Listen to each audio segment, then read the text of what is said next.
Jared Isaacman, welcome to the show. Oh, thanks for having me. Man, I've been excited about this one. Honored to be here. But honestly, looking around the room, don't feel very worthy.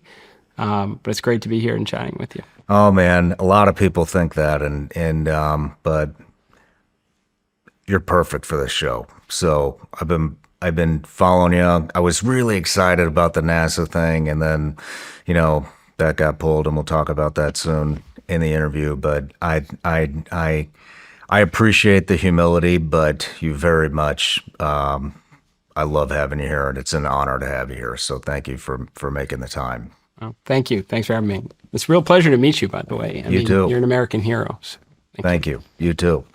All right. Everybody starts off with an introduction. So here we go. Jared Isaacman, billionaire, entrepreneur, adventurer, and commercial astronaut.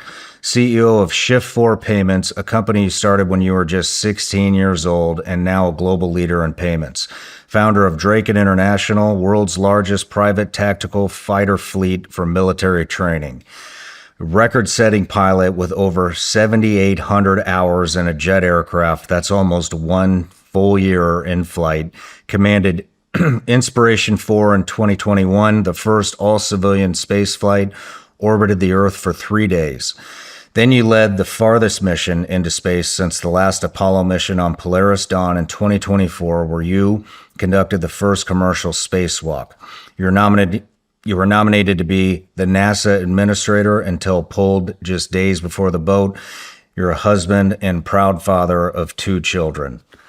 And our friend Scott Boutique connected us, and he just had really good stuff to say about you. And so like I said, I'm really excited about this. Well, I have nothing but great things to say about Kid. So awesome human. But before we get in, I want to do a life story on you, and just starting all the way back from childhood and go through everything that you've accomplished in your career. But I've got a question that a lot of people have interest in. We talk a lot about the moon landing. Was it real? Did it happen? I want to ask you, why have we not been back to the moon? Why has man not been back to the moon since? Well, I would tell you right from the get-go, I'm 100% in the camp. We absolutely went to the moon. And what a travesty that we haven't been back. And I can tell you how we got there. We had a great Cold War rivalry, our ideology versus theirs, and 4.5% of the federal budget and the will of the nation is what happened. And once we got there and we went a handful of times and collected enough moon rocks, that was an expense that was no longer palatable. I will say for 35 years, as taxpayers, we spent over $100 billion to return to the moon.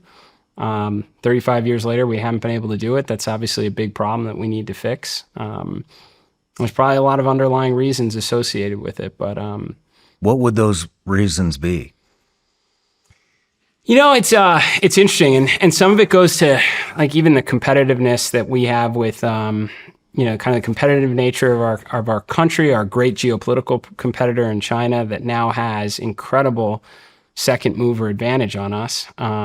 So what I mean by that is like take the Manhattan Project. We know something can be done and we resource it accordingly. We gather up the best and brightest and we set up locations all around the country to contribute and bubble up to this grand endeavor, which was to build the atomic bomb. Well, we did the same thing during the space program. We opened up Stennis in Mississippi to do engine work, and we set up Marshall Space Flight Center in Alabama to build the actual rocket. And Kennedy Space Center, what a great location to shoot a rocket going eastbound. And you staff up all these great locations, and it all bubbles up to a singular purpose, and then you get it done, and then what? The mission kind of loses its way a little bit. And then everybody goes into self-preservation mode, and it's like, well, let's move on to other broad-based science or other things, lots of little things that we're going to entrench ourselves into. And then what happens is when you are ready to re-rally those resources back towards their original goal, it means a lot of people changing what they've been accustomed to for some period of time. And it gets really hard to get that machine rolling again. And I say all this in relation to China because they're doing the same thing now, where instead of trying to repurpose facilities and resources that are kind of lost their way to some extent over the years, they're literally doing the same thing of just setting up shop here, setting up a location here, all in optimal locations, all getting the right people and talent, and then resourcing it accordingly and willing it into existence. It's basically doing exactly what we did during the Manhattan Project, during the Great Space Race, and doing it now, having learned exactly, our approach to it. Puts us at a disadvantage. Man, it's just, we were talking about, the potential helium-3 on the moon at breakfast and mining asteroids. And I've talked to a lot of other people that are very interested in this stuff. And it's just so weird that we haven't been back there to explore. And we're talking about going to Mars. Yeah. Look, we need to get back to the moon. I wouldn't have mind if 35, because some people can take the position of like, we already did it. We did it long ago. And I have two reasons to go. One of them is, hey, we don't know what we may find that has economic or scientific or national security value, like helium-3, that could change the balance of power here on Earth if we get it wrong. But mostly because we said we're going to do it. You can't go back. Every president for 35 years has said, we're going to return to the moon and have a path to Mars. And as taxpayers, we spent $100 billion trying to do it. The moment you say that, you've just committed the nation and our resources, our national prestige to getting something done. And if you fail to do it, there are ramifications. There's consequences to it. So if we never said that, if 35 years ago we said, you know what, we've done it, and we wish the Chinese and the Russians the best, and we'll celebrate when they get there, but we're setting our sights on Mars, then it wouldn't bother me as much. I would still think we should do it because we don't know what we might find that could change things, but we didn't. We said we're going to do it, and now we spent 35 years and a lot of money doing it. We better get back there. Where is the $100 billion gone? Where did it go to? It's gone into continuously repurposing old space shuttle hardware. So first it was the Constellation program, which repurposed, shuttle rocket boosters, shuttle main engines, and then that program was canceled and then reimagined as SLS, which is the current name for NASA's internal big rocket program. And that is also repurposed shuttle hardware. So, RS-25 engines that were designed, in the 1970s are still what's going on SLS, and that's what they went on the space shuttle. It's actually this continuously repurposing old hardware just so you don't ruffle any feathers with any manufacturers, any congressional districts, keep jobs where they're at. It would be the equivalency of taking the P-51 Mustang into Desert Storm because, well, we got to keep the plants open. Jeez. All right, we're going to dive into this pretty thick here later on, but a couple of things to knock out real quick before we get going on the life story. One of the things, I have a Patreon account. It's a subscription account. A lot of these guys have been with me since the very beginning when I was doing this out of my attic, and here we are 2 studios later. And so one of the things I do is I offer them the opportunity to ask each and every guest a question. So this is from Richard Beamer. How close are we to affordable space travel for the general public? And based on your expertise, what is the projected timeline for its availability? What an awesome question. And we are so close. I mean, and what is that like relative to the 60 some odd years of human space exploration? We're within 5 to 10 years at the absolute most. I mean, think about it. Up until rather recently, every time we've put humans in space, we've pretty much thrown away some portion of the rocket. So, with the space shuttle, we threw away the fuel tank, and then it was an incredibly expensive multi-month overhaul of the vehicle. In the Saturn V that took astronauts to the moon, we threw the whole thing away. Nothing was reusable. And now, with Falcon 9, you've got rockets that land on ships, and we reuse them within a couple weeks. The Dragon capsule that I flew into space, I flew on the same one twice. And prior to me flying on it, NASA's Crew 1 flew on it. And all of that has reduced the cost to put mass and humans into orbit materially. But now where does it get to the point where every day anyone can go and do it, and it's as affordable as like maybe a really expensive vacation? That's when you don't throw any of the rocket away. and everything is reusable. Just like you're taking your family to Disneyland, you don't throw any portion of the airplane away. So Starship, that's that monster vehicle. It's the size of a skyscraper, and it's twice as powerful as the Saturn V rocket that took us to the moon. That's what you saw SpaceX catch with the tower. And that's so the top half is reusable and the bottom half is reusable. And you can fit 100 people on it. I mean, that's your 737 Southwest, now boarding, next flight to orbit type thing. Now, because it's entirely reusable and it has to propulsively land on Earth, there's a lot of things you need to figure out and get right so it doesn't have a bad day. But, at SpaceX's, pace of operations, their iterative design philosophy, the factories that are making them hardware rich, 5-10 years away, you're gonna see lots and lots of spacecraft going up and down. It's gonna be a light switch moment for humankind, really. Man, I talked to my wife about this, and I'm like, I told you we have toddlers, and I'm like, you have young kids too, and I like thinking about it. I tell my wife, I'm like, I think our kids are going to space. It won't be long, and there'll be field trips. This is it. And you think we're that 5 to 10 years from that, or 100%? I mean, you have our generation's most accomplished entrepreneur with more resources than any human being has ever accumulated in history. And, I want to say a singular focus, but the guy's trying to solve a lot of, the world's greatest challenges, a lot of the world's greatest problems, but one of which is making life multiplanetary. And he knows the only way you can do that is with fully reusable launch vehicles. And he's not doing it to send 4 people to Mars. He's doing it to send thousands of people, tens of thousands, literally making it the first human outpost in space. And he can will things into existence. I mean, and he's got the greatest talent this country, has produced it's going to happen. And then when it does, for sure, my kids, your kids, seeing astronauts on the moon and Mars will just be the beginning. Yeah.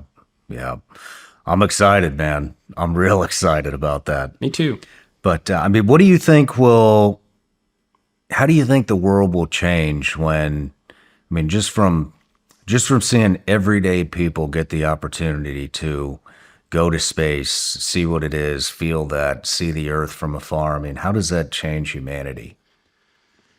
Well, I think there's a couple different ways to approach this, and one of which is just to simply say, like, I have no idea. Like, and the reason being is, like, the analogy I love to use is in the 1980s, cell phones were so damn big you had to build it into your car, right? And they were just car phones. And they were incredibly expensive. And who had them? Like Wall Street traders, rich guys had them, right? Who could have ever imagined in the 1980s when they were setting up the first cell towers and installing cell phones in cars, that a couple decades in the future, every 13-year-old would have it. And some of the most valuable companies in the world were not the ones that were building the towers or building the phones, but the ones that created a piece of software on your phone so you could order food at 2 a.m. or connect with your friends from high school or college. No one could have imagined that. No one could have imagined like social networks or something in the 1980s when they created cell phones or cars. Well, you're going to have a similar kind of light switch moment when Starship comes online and when Blue Origin, what Jeff Bezos is working on with New Glenn, and the cost to put mass in orbit is so low that we can start experimenting. You have no idea what's going to come of it, like what that orbital economy will be. Maybe we're going to find, cancer treating drugs or tumor killing drugs that are up there, or maybe it is mining helium-3, which unlocks fusion power here on Earth. Maybe, I don't know, maybe it's mining asteroids. Maybe we're manufacturing in space and that, like everyday trade jobs are doing maintenance on hardware in low Earth orbit. We don't know, because up until now, the cost to access space has been so damn high that you couldn't experiment. It had to be sure things. You want to put a spy satellite up, it's going to cost $500 million. You're going to spend billions on it. You're going to get it right. It's going to take years and years and years. And when you put it up there, it's going to last for 20 years. Now they can, in a single Falcon Heavy, they can distribute 60 different satellites. You can experiment. You can try new things. Wow. So so much is going to change when this is going to happen. And it's hard to predict what that picture will ultimately look like, because we just can't, it's hard to even imagine it. What about just from a person, like a personal perspective? You've been up there, you've seen the Earth in from an aspect that not very many people get to see it from. And so, I mean, is that experience, when we start sending masses of people up just for tourism, I mean, is that going to change humanity, do you think? Did it change you? So, so they call this the overview effect of like when you go into space and you look back on your home planet, how does it change you? And I think no doubt you are changed in some way or another. I do think a lot of what people say is kind of, almost like recycled talking points from, the 60s and 70s. Because if you're one of the first astronauts, in the 1960s, you have not a clue what Earth looks like. I mean, now we have high resolution HD cameras looking down from the space station. You can go on YouTube and, your kids can look at what Earth looks like from there. And generally speaking, it looks the same. It radiates light a little bit more. It's certainly impactful to be there and going through it. But it's like a long way of saying, like, I don't think you need to go to space to be a good person and not destroy our planet or fight wars over lines drawn on maps from long ago. What impacted me wasn't any of those things. Like, I felt like I knew those things before I went there. It was being farther away, from Earth than anyone's gone in a half century, and it's no different, and it's no greater distance than Pennsylvania to North Carolina. It's seeing the moon come around, unexpectedly and catch me off guard and say, like, why haven't we been back? Because that's not that far away. I mean, we haven't even scratched the surface in our solar system, let alone the Milky Way galaxy or the trillions of other galaxies out there. It's not, so I'm saying, like, that impact from being up there, at least for me, was not looking back on Earth. It was looking out there at what is the greatest adventure in human history and saying, let's get going. Like, what it's taking us so long. Let's get out. Let's get back to the moon. Let's get to Mars. Let's continue onward, because what we'll find will change everything someday. Man, I mean, what's it feel like out there? It's got to be, I mean, do you feel like this small? I mean, absolutely. You feel like you are literally a grain of sand in the most vast desert you could imagine. Like, we are so small. We have literally just scratched the surface, not even put like our little toe in the biggest, grandest ocean you can imagine. That's why it is the greatest adventure ever. There are trillions of galaxies out there, and we haven't, as humans, gone farther than our moon, which is our next door neighbor. I mean, really. So it's a pretty awesome adventure. Yeah. It'll be interesting to see what it all develops into. But one more thing, everybody gets a gift on the show. Those are Vigilance Elite gummy bears, made in the USA, legal in all 50 states. You don't have to worry about feeling weird or anything. Okay, good. I can give them to my kids. You can give them to your kids. Thank you. Hey, thank you so much. I mean, they might be illegal here pretty soon when RFK gets going. Okay, got it. Yeah. But there's... Right now they're legal, so. But all right, Jared. Well, I would like to, like I said, I'd like to do a life story on you. I mean, I was also telling you at breakfast, watching young people dive into their confidence and leave school, drop out of high school to start companies is, I mean, it's amazing. And I was telling you, I've had two younger guys on that are doing just incredible things, and you're one of those guys. We're one of those guys. So, where did you grow up? I grew up in Westfield, New Jersey, and I was either, whether you call it the accident or the happy surprise. So my my siblings are much older than me. My brother is 15 years older than me. My sister is 13 years older than me, and my other brother is 8 years older than me.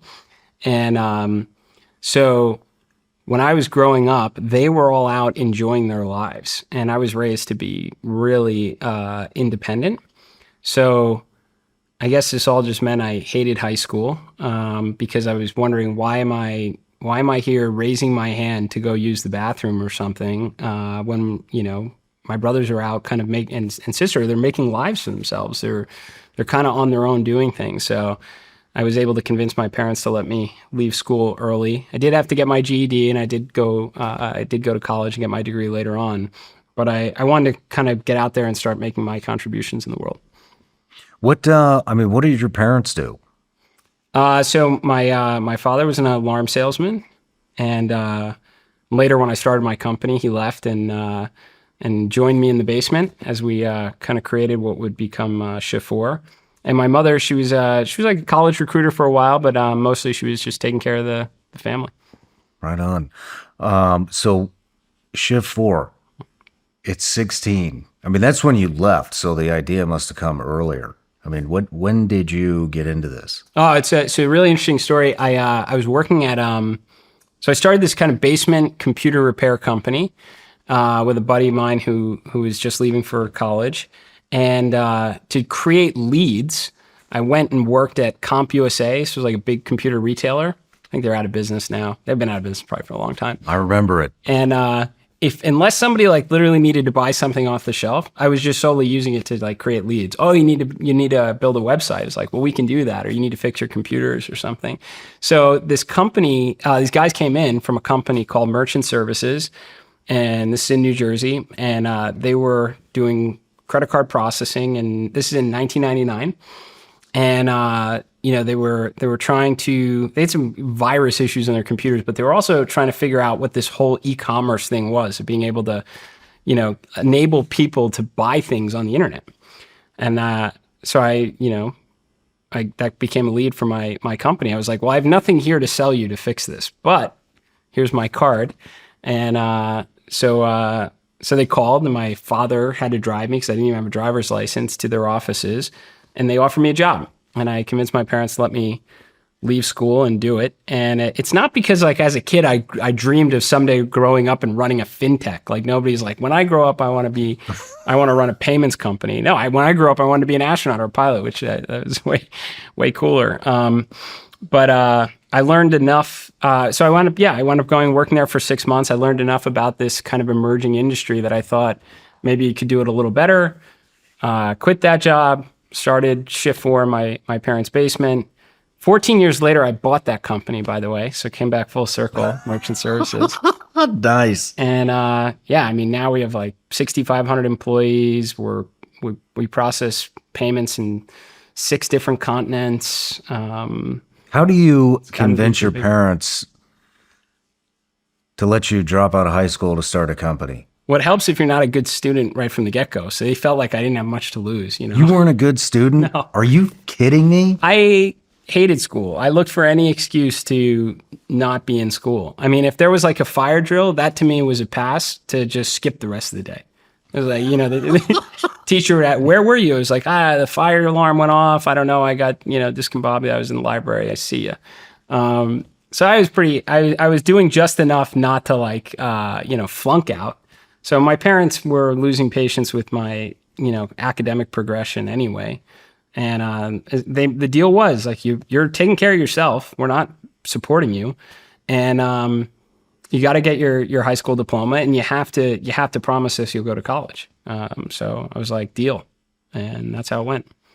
Right on. I mean, how fast did you start seeing success? Pretty fast.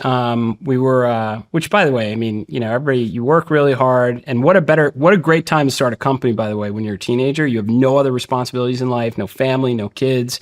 So you could truly burn yourself out just working. So there was a lot of hard work, but there was certainly luck throughout my career. The ball bounces your way every now and then. And we were profitable pretty fast. It went pretty. How fast? Like within probably 2 years, we were profitable. Wow. So 18. You're crushing it. Do you think your parents were surprised? Totally. I was surprised. I mean, no, my expectations were pay rent and pizza and beer in the city in New York for weekends. Like that was really where, my goals were calibrated at. So the fact that we grew as much as we did, as fast as we did, I mean, we were what was it, 2003? So maybe 4 years after starting the company, we were the 6th fastest growing company in America. Are you serious? We had 4 years in a row. We were in the Inc. 500 list of fastest growing companies in America. We were, it's not that, by the way, that we were that good. It was just everybody else was so bad. All the big banks in the late 90s and early 2000s, all they cared about was pushing credit cards on people. They just wanted to get consumers to spend. And the belief was that, businesses, no matter how painful the process is or was, would conform to how consumers wanted to spend. So they put all their energies, resources, and innovation into pushing credit cards on consumers, and the whole acceptance side was neglected. So it wasn't hard for us to create a lot of, operational efficiencies and, good process workflow. And as a result, we were just winning customers over like left and right. And you saw that at age 16? It was just so bad the way everybody was doing things. Like everybody was outsourcing everything. The banks just could care less about acceptance.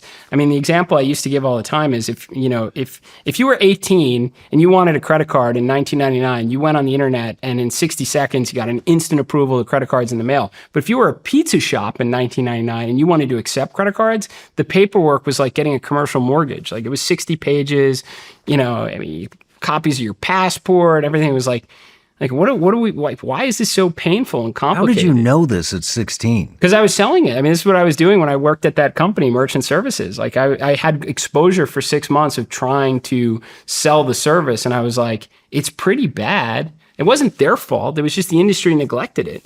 And now fintech is really hot, and companies like Square and Stripe and everything like have all, broken barriers and innovated in their own rights. But for the longest time, like it was just a boring bank industry that no one, gave a crap about. I mean, I'm just curious. I mean, did your parents, did they see, they had to have seen the level of potential that you brought? I just think they thought I'd be less of an academic embarrassment if they put me on another track in life. But they were very supportive. I would never I would never permit this with my kids. Like this is the path I went down. 99 times out of 100 ends bad. Like I should be pumping gas in New Jersey or something. So I'm all for the paved road, through higher education to get to success, and that's certainly the road my kids will be on. So my parents were a little. They were out of their mind to ever let me go down this path, but I'm grateful they did. So, how did you get into Draken? So, I always wanted to be an astronaut. When I was 5 years old, this is how I got into an aviation career. When I was 5, in kindergarten, I would check out books from the library, like the elementary school library with picture books of the space shuttle. And I remember telling my kindergarten teacher, someday I'm going to be an astronaut. She said she'll be watching in her rocking chair one day. When I did wind up becoming an astronaut, she had already passed away, so that she didn't get to see it. But I was always enamored by space, and I built my first computer so I could play flight simulators. I became a pilot because I thought that's as good as it's going to get. I'm a realist, not going to be struck by lightning and become an astronaut. I went to the space camp for aviation. It's called the Aviation Challenge at Space Camp. And I was 20 years old, I guess, where 4 years after I started my company, where I was waking up on my keyboard and I was just burning myself out because I was going, 20 hours a day. And I told my parents, I was like, I need a hobby. I'm going to start flying. and I started flying, and I knew I wanted to fly jets. So I built time as fast as I could. I was flying as much as I could everywhere, moved to jets, then got into ex-military aircraft, met a bunch of really awesome people in that world that, some of the greatest, military fighter pilots in the world that I got exposure to. Dale Snort Snodgrass, naval aviation legend. There's a cool picture of an F-14 passing in front of an aircraft carrier, in Knife Edge. That was him. Jive Kirby. I was flying the F-4 Phantom demo. Stroker Gustafson, Slick Baum, just off the Thunderbirds. And basically, we put together an airshow team in 2010 and 2011. And we had 7 jets doing a Blue Angels type routine. I was flying right wing in the Diamond, and we just had all-stars that I was able to learn from. But we were having the absolute time of our lives because that was the year of sequestration where the Blue Angels and the Thunderbirds were stood down. So every show in the country was begging for us. And it was this horrible rock star life where you're flying constantly, you're drinking late, you're eating terrible, everybody's gaining 30 pounds. And we were like, this is going to end poorly for us if we don't kind of pivot to something a little more commercial. So We went around the world and bought up about 100 fighter jets and created this commercial adversary business where we were just professional bad guys for the Department of Defense, and that's where Draken came from. Man, well, I mean, where do you purchase a MiG-28 or any of these guys? I mean, where do you get them? That was part of the fun. So we were flying air show fighters that are like basically trainers, and they're great for, making noise in front of the crowd and doing loops and rolls, but they're not, they're not tactically relevant. They're not a credible threat. So you're not going to train the DoD against it. So we had to fly around the world to different countries that had fleets of aircraft that still had life left on them. That were relevant, that were threatening. So they had a radar. You could put a training sidewinder on them, and that you had enough quantity of that you were a useful training aid. 1 or 2 jets isn't going to make a difference, right? And that's hard. That's the whole secret sauce of the business was finding aircraft, that were safe, credible, and sustainable. Because generally speaking, when a country is done with their jets, they've squeezed everything out of them because they know whatever comes next is going to cost like 10 times more, like an F-35 or something. So we went to New Zealand. We bought the entire New Zealand Combat Air Force. They made a political decision to not have any offensive capability. So we bought their A4 Skyhawks, which were same jets used in Top Gun, but they were upgraded with F-16 radars. We bought Mirage jets from France, from Spain, from Jordan. We bought L-159 Alcas from the Czech Republic. We bought MiG-21s from Poland. It was awesome. Like, it gave me a whole nother side because by that point I already had 11, 12 years of business experience. So now I was getting into like dealing with governments, which meant everything I learned in business you just throw out because nothing makes sense in this world anymore. Everybody's motivations are different. And when you're buying fighter jets from other countries, by the way, like, people can talk about, our government is corrupt. Our government is not corrupt compared to any of these other countries that you're out there doing business with, where, it is, you got to jump through some hoops to be able to buy military hardware from there. But, it was it was a great learning experience, put it that way. So can you talk a little bit about more what the company did, Draken? Yeah, sure. So we, our job was basically to be professional bad guys. So, or the Op 4, if you will, or aggressors. These are all, kind of the terms that would be used. So the history behind this is the U.S. used to have organic aggressor capability, and they still do, but they used to have a lot more of it during the Cold War. And the reason is they could use their own aircraft to do it, generally speaking. And in order to handicap, like, say, an F-16, so that it could simulate, a MiG-29, for example, in the early 2000s or the 90s, maybe they wouldn't use afterburner, or maybe they would set their radar scope to like a 40-mile scope or something. And everybody still got good training out of it. The pilot who was being the Red Air, the Russian or the Chinese or the Iranian or something, was still getting good training out of it. The problem that started to develop over the last 15 years or so when we created this business in 2011 is the 4th-gen platforms like F-15, F-16, F-18 were reaching the end of their service life, and the replacements were continued to keep slipping to the right, the F-35. So every hour remaining on that airplane became precious. You didn't want to waste it being the bad guy when you might need it for national security reasons. Second, because they're old, they cost more. So it cost a lot more to use it as Red Air. And then third, our capabilities had developed to such an extent that in order to simulate being the bad guy, you had to turn off a lot of systems, so much so that it became negative training. And then when 5th gen came, so stealth fighters like the F-22 and F-35, it was even more negative training to take such an airplane that costs like 80, 90,000 an hour to operate and pretend to be a Russian MiG-29 or something. So all of this was the demand signal for kind of a dedicated force of Red Air, where it was our jets, so it didn't matter how much time we used against it. They were foreign aircraft, so they looked different, which is pretty important. And the pilots could focus just on being Russian, Chinese, Iranian fighter pilots instead of taking away from Blue Air training. And out of nowhere, it became this, like multi-billion-dollar industry. Wow. How many How many jets are there within the company? I mean, Draken, we at our peak had over 100 fighters. And we did air to ground training too for JTACs. We supported the Navy special special operators at Fallon. We would drop like Mark 76 and training ordnance for JTAC controllers and such on the ground, because again, you didn't have to use an F-16 or an A-10 that you might need to use in other parts of the world, when it was, kind of more about, who you're talking to and what's falling off the airplane than it was the actual airplane type. So we got to do a lot of really cool missions. No kid. Yeah. I spent a lot of time out at Fallon when I was in. Yeah. I wonder if we worked together. Draken still has that contract even today, supporting the guys up at Fallon for, JTAC training and such. How do you think how do you hold up against some of these legendary fighter pilots that you were talking about? Me personally? Yeah. Are you flying out there?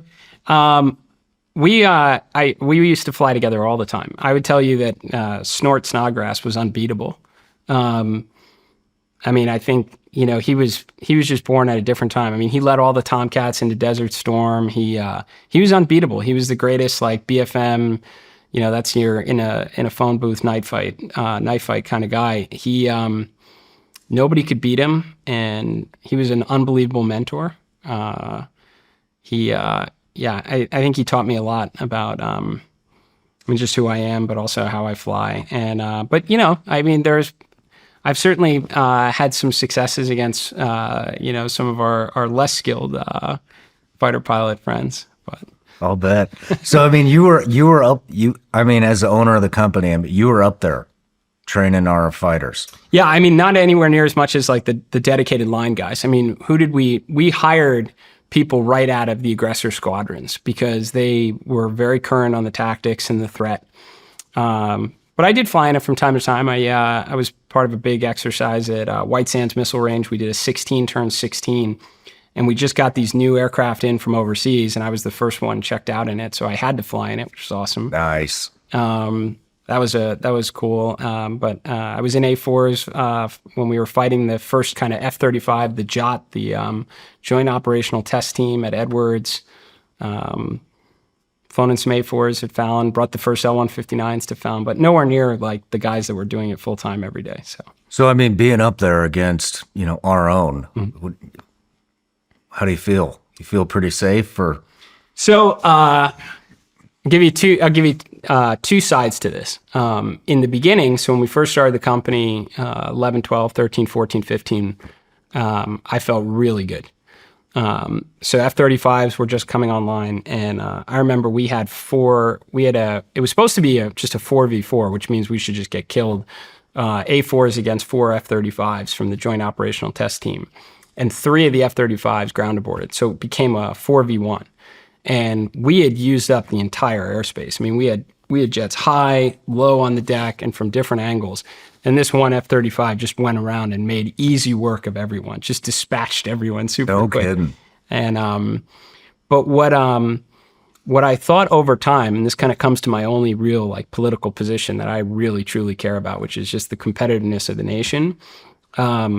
I got concerned when, we were coming up with ways that could really create problems for Blue Air that if I could afford it, if I could afford to do these things to our aircraft, then certainly the North Koreans could and the Iranians, but definitely the Chinese are going to be able to do it. And we started to be very dismissive of it as, well, that's not going to be a problem because if it is, we'll do that. But those were things but there were a lot of other scenarios where we didn't apply that kind of thinking or logic to it. And every year that started to go by, the Chinese threat specifically was getting better and better and better. Really over, again, a 5-year period of time, you're simulating a MiG-21 to a, dramatically improved flanker. I almost I use kind of the SpaceX example sometimes on it, where when it comes to China, what we think we know is already so dated. 2 years is a long time in that world. It's the same thing with SpaceX. You're like, well, 4 years ago they barely put astronauts in space. They've done over a dozen commercial space missions right now, in just a short span of time, not to mention caught a skyscraper with chopsticks from a building. Like, things happen quick. And we started to see that a lot, I think, in the last years I was at Draken, which made me really concerned about their pace of progress while we were stagnating. Man. How did you move into SpaceX? I mean, you got two enormous companies, and now you want to go to SpaceX. How did that happen?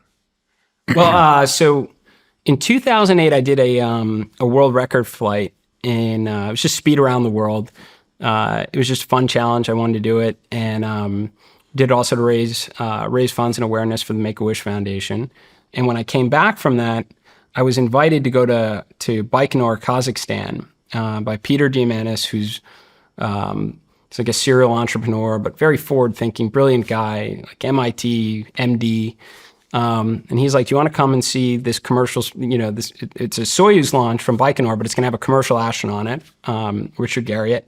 And I was like, "Do I want to go to Russia, Kazakhstan to see a rocket launch?" Yes, of course.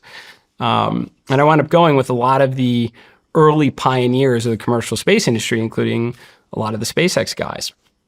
And by the way, that is so cool. If you go to a human rocket launch at NASA at Kennedy Space Center, the closest you'll get is about 3 miles away. When you go to see the Russians send their astronauts up from Kazakhstan, you're like a par 3 away. Are you serious? You're like 100 yards away. The night before the launch, you can touch the rocket, whereas like we're surrounded with security at KSC, and you're basically in this trench. Now, maybe they've upgraded it since 2008, but all I was thinking at the time is, man, this thing goes even a little bit off course. Like, it's game over for everybody. And if you know a little bit of the history of the kind of the Soviet space program, that's happened.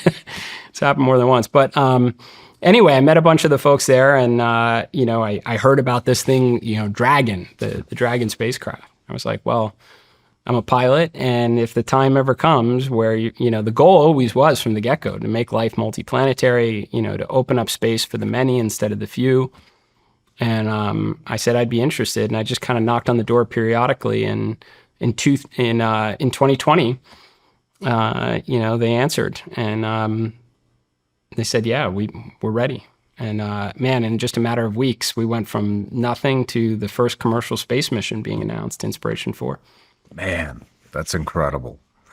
I thought that the Make-A-Wish Foundation was after this, so I'd like to talk about that now. I mean, so you rode a jet, drove a jet, piloted a jet around the world, and how long did that take? 61 hours, 50 minutes. It was honestly, it wasn't that hard. It's not the piloting or the flying. We did it because it was the first all glass jets where you were starting to fuse a lot of information together in the airplane, so you didn't need to do as much flight planning on the ground. And since these record flights, it's like NASCAR, whether you're stopped or you're driving, it all counts. Like, you're getting fuel, so it's all the logistics of can you get all that, can you get all that done so you're not sitting on the ground for too long, fueled up and in the air, and do your flight planning essentially in the air in order to beat the record. And I was like, for sure, with all this extra information, you can. But any good adventure that I've been lucky enough to go on, you try and always, couple it with a really good, philanthropic effort. Try and pay back what you're fortunate enough to be able to participate in. And so Make-A-Wish has been a charity I've worked with for a long time. Once kind of the space missions came around and the platform got a lot bigger and you could raise a lot more money, I kind of pivoted to St. Jude Children's Research Hospital, and that's where we've, mostly been focused on for the last few years. What draws you to that? So I know how lucky I've been in life, and I think it's pretty damn important to acknowledge that from time to time too. You get a lot of successful entrepreneurs that you make all your own luck. It's like you make some of it, okay? I mean, you were born in this country. You were born healthy. There's a lot of families that, no fault of their own, just get dealt really shitty hands in life. No child should be, faced with the possibility of never growing up to get a driver's license or go to college or something. So I think I've always kind of gravitated towards those, those causes that try and help people going through, absolutely horrific times. And with Make-A-Wish, I mean, it just seems absolutely terrible that an organization like that needs to exist in the first place to give a child with like, you know, a life-threatening illness a last wish, right? But if you're going to be in those circumstances, do whatever you can to try and help. So that's kind of what paired me with Make-A-Wish for a really long time. I got exposure to St. Jude Children's Research Hospital, where when you understand their mission, which is that no child should die in the dawn of life, and if they're successful, you don't need to grant as many wishes. And I thought, you know, with Polaris, you know, it was a big enough platform that you could raise enough money to kind of make a real dent at it. So that's kind of how it went down. Man, I love that about you. I mean, when I read that, that's so cool. Is all the philanthropy that you do focused towards children? Yeah, pretty much entirely. So, you know, you've got the not so, you know, happy side of it, which is what Make-A-Wish and St. Jude try and do, which, I mean, look, it's happy as they keep increasing the survival rate of childhood cancer. Those are good days. But there's kind of like the other side, which is, you know, more of the, I don't know, I guess the inspirational side, like, where I try and help out a lot. So Space Camp, I've donated an awful lot to that organization. I think it's a national treasure. I went there, you know, Senator Sheehy, you know him, Navy SEAL. He went to Space Camp 7 times as a kid. It is a place where you get experiences as a kid that you can't get in the classroom, that you can't get playing a video game. And it's all the things that we need for, you know, to ensure the competitiveness of our nation. I mean, sure, it started as Space Camp, it's Aviation Challenge, it's Robotics Camp, it's Cyber Camp. I mean, all the areas you want to expose kids to things that that they wouldn't get anywhere else, so that when they grow up, they can kind of contribute to the grand plan, if you will. So anyway, that's another area I try and put some resources towards. I love that. The most important action you can take today is to help protect your family's future from cyber criminals and online predators. And Bunker, that's BUNKR, can help you do just that. Bunker was developed by experts with 25 years of experience catching criminals and fighting cybercrime. They created Bunker to help protect their own families, and now they're sharing it with you. Bunker even offers a family plan. With the family plan, you get a private messenger to share messages, photos, and files with your spouse and children, connecting only with people you approve. No spam, no surveillance, no imposters, ever. You also get a password manager to help safeguard your family's online accounts, including financial, shopping, streaming, and social media. You even get a vault to help securely store important documents like photos, IDs, birth certificates, and passports. Visit their website, bunker.life/SRS, and use code SRS for 25% off your family plan today. That's bunkr.life/SRS and use code SRS for 25% off your family plan today. That's bunkr.life/SRS and use code SRS for 25% off your family plan today. My days don't slow down. Between work, the gym, and time with the kids, I need eyewear that can keep up with everything I've got going on. And that's why I trust Roka. I've tried plenty of shades before, but these stand out. They're built for performance without sacrificing style. I've put them through it all, on the range, out on the water, and off-road. They don't quit. They're lightweight, stay locked in place, and are tough enough to handle whatever I throw at them. And the best part? They don't just perform, they look incredible. Sleek, modern, and designed for people who expect more from their eyewear. No fluff, no gimmicks, just premium frames that deliver every single time. And that's why Roka is what I grab when I'm heading out the door. Born in Austin, Texas, they're American designed with zero shortcuts. Razor sharp optics, no glare, and all-day comfort that doesn't quit. And if you need prescription lenses, they've got you covered with both sunglasses and eyeglasses. One brand, all your bases. Roka isn't just eyewear, it's confidence you can wear every day. They're the real deal. Ready to upgrade your eyewear? Check them out for yourself at Roka.com and use code SRS for 20% off site-wide at checkout. That's ROKA.com. Where did you start the Make-A-Wish Foundation flight? I started in Morristown, New Jersey, actually. Morristown, New Jersey. Where did you go around?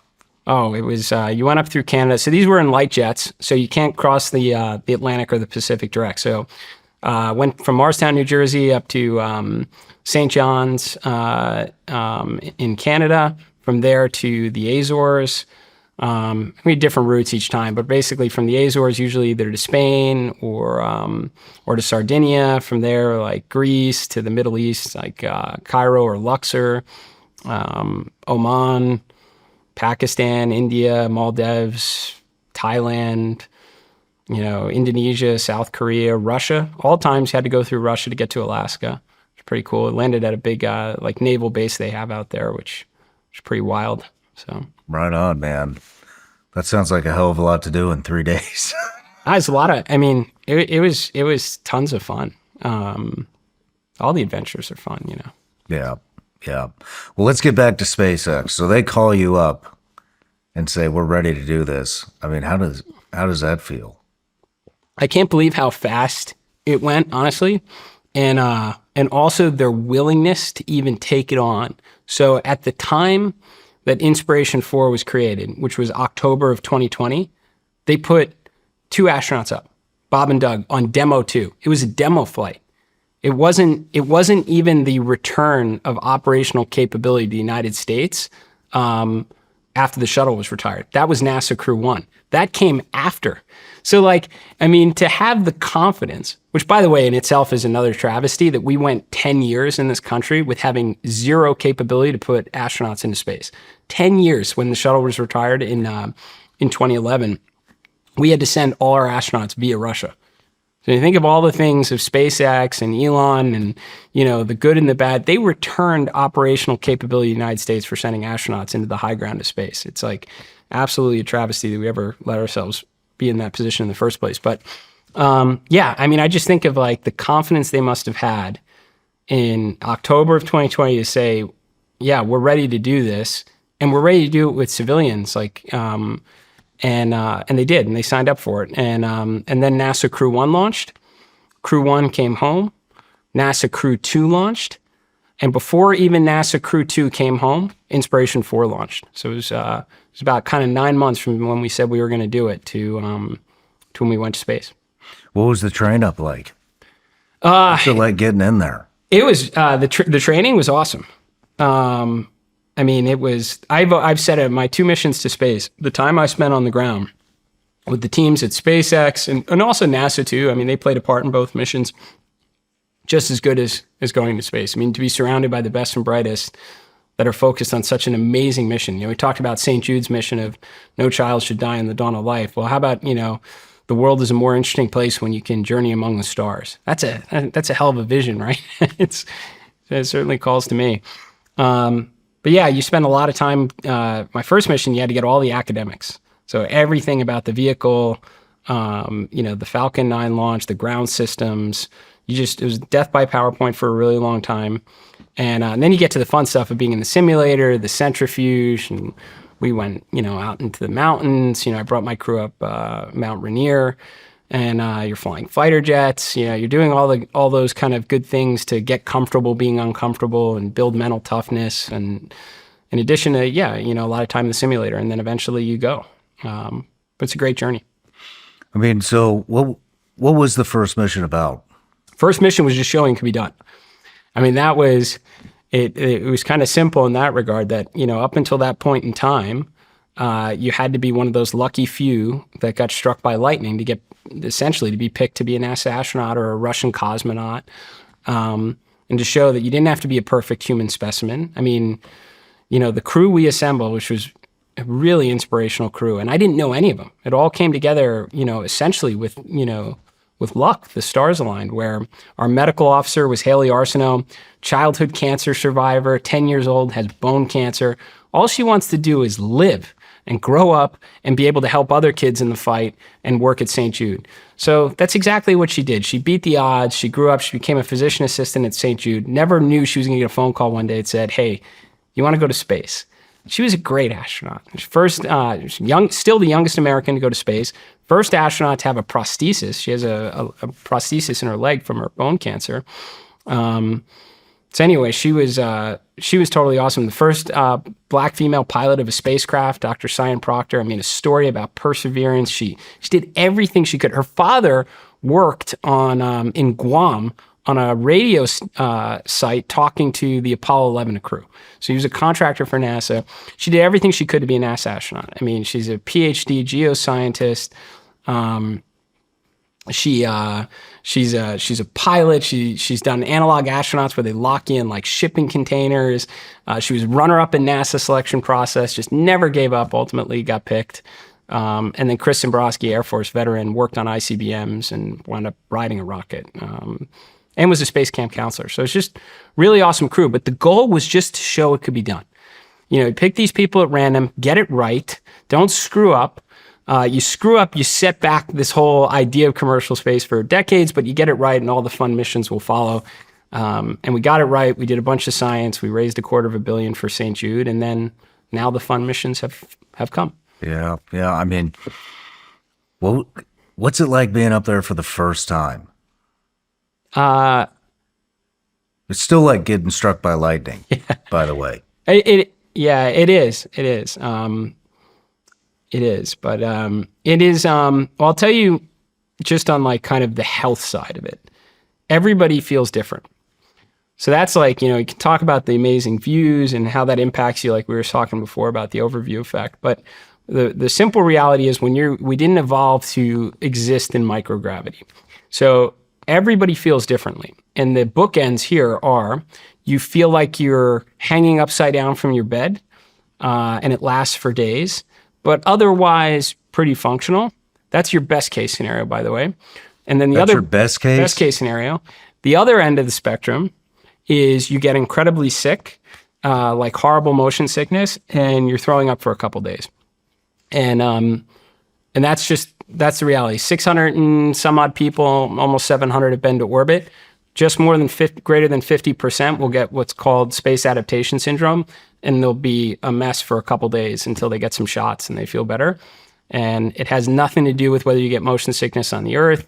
You can be like this amazing fighter pilot, fly upside down, loops and rolls and whatever, and you can be a wreck in space for a couple days.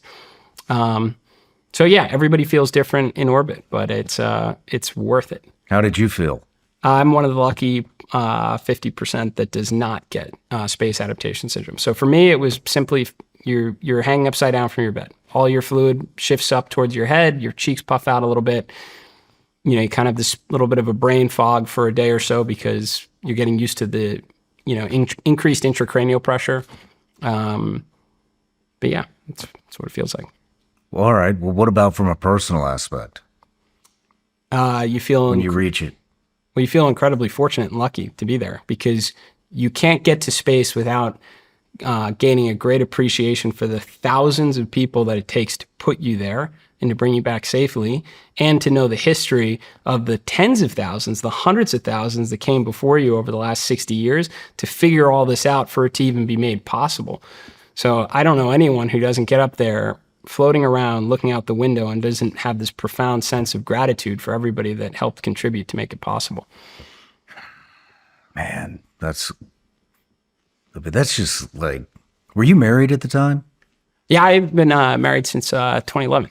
How did that, I mean, what's your wife say when you're like, I'm going to go to orbit?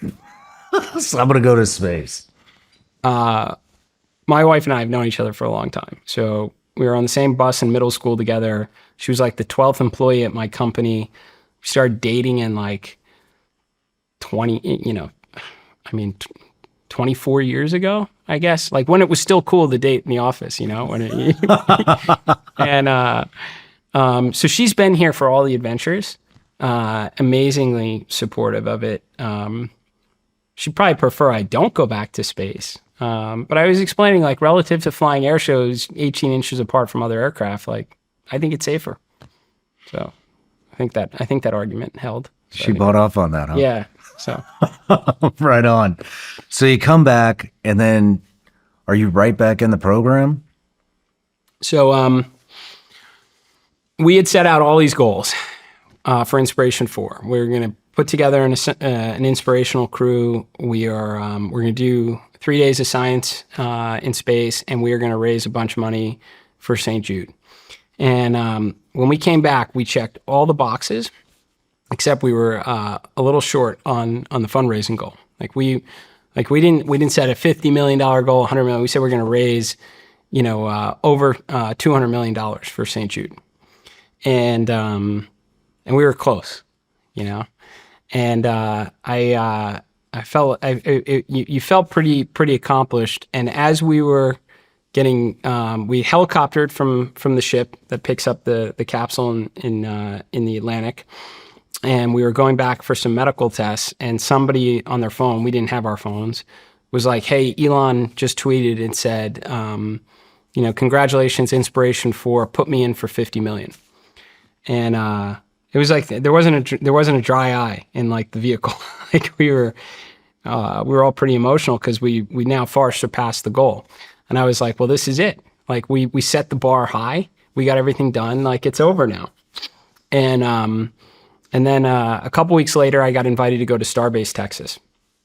This is right near Brownsville, and Elon was there, and I got a tour of Starbase, and it was a religious experience. I'm telling you, like I have to imagine that's like what it was like when people first set foot on the grounds of like Los Alamos. I mean, not to, using a Manhattan Project analogy here, but I mean, that's what, when you're talking about making life multiplanetary and going to Mars, it's a Manhattan Project. And that was like, that's where it was all beginning, building this city out of the dirt and there's nothing around, and they're building massive launch pads and factories for vehicles, interplanetary spaceships, wild stuff, going to a planet other than our own for the first time. And I was just totally hooked at that point. And basically the message is okay, we showed we could do it. Now let's actually build the damn thing. And he's like, what are we going to need? We're going to need to go farther into space than we've gone in a while because it's harder.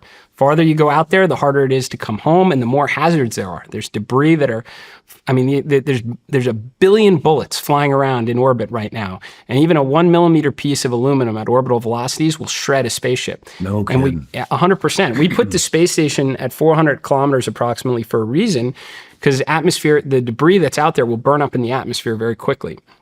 As a result, though, we have to keep boosting the space station. But you go farther out there, especially in the 1,000-kilometer regimes, you've got micrometeoroids and orbital debris, paint chips that fall off old satellites, or worse, satellites that were blown up in ASAT tests will create this like just debris field, and it's flying around at 8 kilometers a second. So you have debris, you have more radiation, which avionics don't like. Human bodies don't necessarily like it either. And then in order to come home, you have to put that much more energy to go farther out, which means you have to take that energy to come back. So he's like, we got to go farther out there if we're going to go to the moon and Mars. We're going to need spacesuits. He's like, NASA's been using the same spacesuits for 40 years. They literally cost billions of dollars. I mean, it's hundreds of millions a year in just upkeep on those suits every year. And they leak. There was a situation on the space station where, you had an astronaut where their helmet was filling with water from their liquid cooling suit. I mean, like totally scary stuff.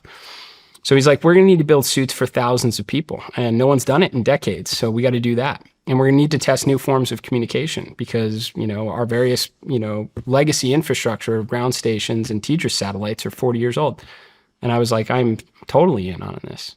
And Kid Poteet, who you interviewed, he was too. He was the mission director on Inspiration4 and obviously flew up with me on the last one. Like we were totally sold on the idea of a developmental program. And yeah, so I guess about a month or so after I came back from Inspiration4, we created Polaris program and we were back at it. Man. So how is it being in orbit? It's awesome. I mean, like I said, once you get past the hanging upside down from your bed feeling for a little bit, it's it's amazing, man. Everything happens like quickly, but like time melts away. You're just always busy doing things. Your schedule is planned out to the second, and you want to make every bit of that time count. Like how lucky you are to be there. And if there is an experiment that could help with cancer treatment or, the human body's ability to endure microgravity for long periods of time, like you want to play your part in learning that. And you do. And it's kind of amazing how much time you have to get stuff done because It's not like you have to go far for anything. Like people were telling me, oh yeah, when you brush your teeth, it's going to take 5 times longer than it is here on Earth. It was like, I literally floated a foot, grabbed the toothpaste, I was done, and then I floated a foot and I picked up an experiment. Like you're just sailing through things super fast, Right on. I mean, what you keep bringing up, you brought it up a couple times at breakfast too, cancer treatments in space and what we might find. I mean, why do we think the cure for cancer is in space? Are we onto something there, or? I don't know if we think it. I think it's more we hope, right? And it doesn't, we hope that there is something that we will find in space, in the unique environment of microgravity, or say on the lunar surface with lunar regolith, that unlocks an economy that creates a justification for us to be there. Because right now, we are there mostly for national prestige. We have an international space station. We have American astronauts there. I think if you ask anyone at NASA, like, what is the single greatest accomplishment we've gotten from the International Space Station, they won't say cancer-treating pharmaceutical drugs, even though we've done lots of experiments. They'd say, we kept astronauts alive continuously. We've had a continuous heartbeat on the International Space Station for nearly a quarter of a century. It's a hell of an accomplishment, but you need that orbital economy to pay for everything we want to see in space someday. Like, it can't be perpetual taxpayer funding. So whether it's cancer-treating drugs, like you can use microgravity to create crystal formulations of pharmaceutical compounds to increase like the density of the treatment, which might increase the effectiveness. People talk about 3D printing organs in microgravity. But none of these things have like truly come to fruition yet. People talk about 3D printing organs? Yeah. What? I mean, microgravity, what can we do there that we can't do as easily here on Earth? But there's lots of experiments, but nothing that has cracked the code yet on it. But if we don't figure it out, then it's perpetual taxpayer funding. And frankly, space, since the beginning of the space program, has always faced the debate of how can we invest so much money here? NASA's budget, $25 billion a year, whether it's $25 billion or $20 billion, which it may wind up tracking towards. How can you justify that when people are starving here and people are homeless and healthcare is bad? Like, we are always going to be faced with that debate, and it's a good debate to have. Until we kind of crack the code and figure out how to extract more value from being in space than we put into it. And when you figure that out, whatever it may be, that's when you're in your Star Wars future, man. That's when you got multiple space stations and people on the moon and Mars because you're mining helium-3 or printing organs. Everybody's got a spare kidney in their fridge. It's like we got to figure that out at some point, or else we're just going to be on the taxpayer pipe for a long time. Could you just help me understand? I know nothing about this microgravity. I mean, why are we experimenting with cancer drugs and 3D printing of organs in space? What is it about space that is motivating people to do this type of research up there? Yeah, I mean, kind of the lack of gravity, which is not even the really right way to say it, because you got a lot of gravity. Gravity's keeping you pretty much where you are, right? When you're in orbit, just allows you to do things without the influence of something, being held on the table like that. Now, this is what the big brilliant minds are working on. I can tell you 100% they have done crystal formulations of cancer-treating drugs in space, which kind of increases the density of the treatment in a way that hopefully increases the effectiveness of it. I don't know if it's conclusive or not yet. How far have they come with 3D printing in space? Not organs, but they are doing various biotech experiments in space. But nothing's come to fruition yet after a quarter century. And that's kind of the problem. We need to fix that and accelerate it pretty quick. Also at breakfast, talking about the For All Mankind on Apple TV. NASA, if you watch that show, is like the most influential agency in the U.S. government. Everybody comes to them because they bring in revenue. It's not just all about tax revenue, and it's from mining helium-3 on the moon. That doesn't mean that just because there's an Apple TV show on it that that's a credible path. We do believe you can get more power out of through a fusion reaction with helium-3. You can get more power out than you put into it. But the point is, you need something like that. You need some orbital economy in order to build that future. And that show does a pretty good example of it. Well, I mean, it seems like, this year I've talked to a lot of innovators, and a lot of these guys. I mean, we talked to Astroforge mining Yeah. asteroids. Talked to Steve Quast, who has a company called Space Built, will assemble satellites and stuff like that in space. He was talking about helium-3 on the moon, and he said that China was mining that. We talked to Baji Bhat, who is building solar power power plants up there and hopes to beam solar energy back to Earth from space. Talked to a lot of people about this stuff. I mean, it seems like, as far as the civilian type population, the innovators, I mean, they're gung ho on this. And you know what else I'm seeing is I'm seeing all these younger innovator types who they're all jumping on the mission to Mars train. We're going to need power. We're going to need food. We're going to need, all these things. And they all seem to be, I mean, Elon has just inspired so many people, with this mission. And it's cool to see the younger generation start building businesses to help accomplish that. It's fascinating. We need 1,000 more companies like SpaceX across the whole aerospace, defense apparatus, every major technology endeavor across any important domain should have its SpaceX-like equivalent, at least a couple of them in there. It's what we need to ensure, America's leadership in the free world. Let's talk about the spacewalk. Sure. What was that for?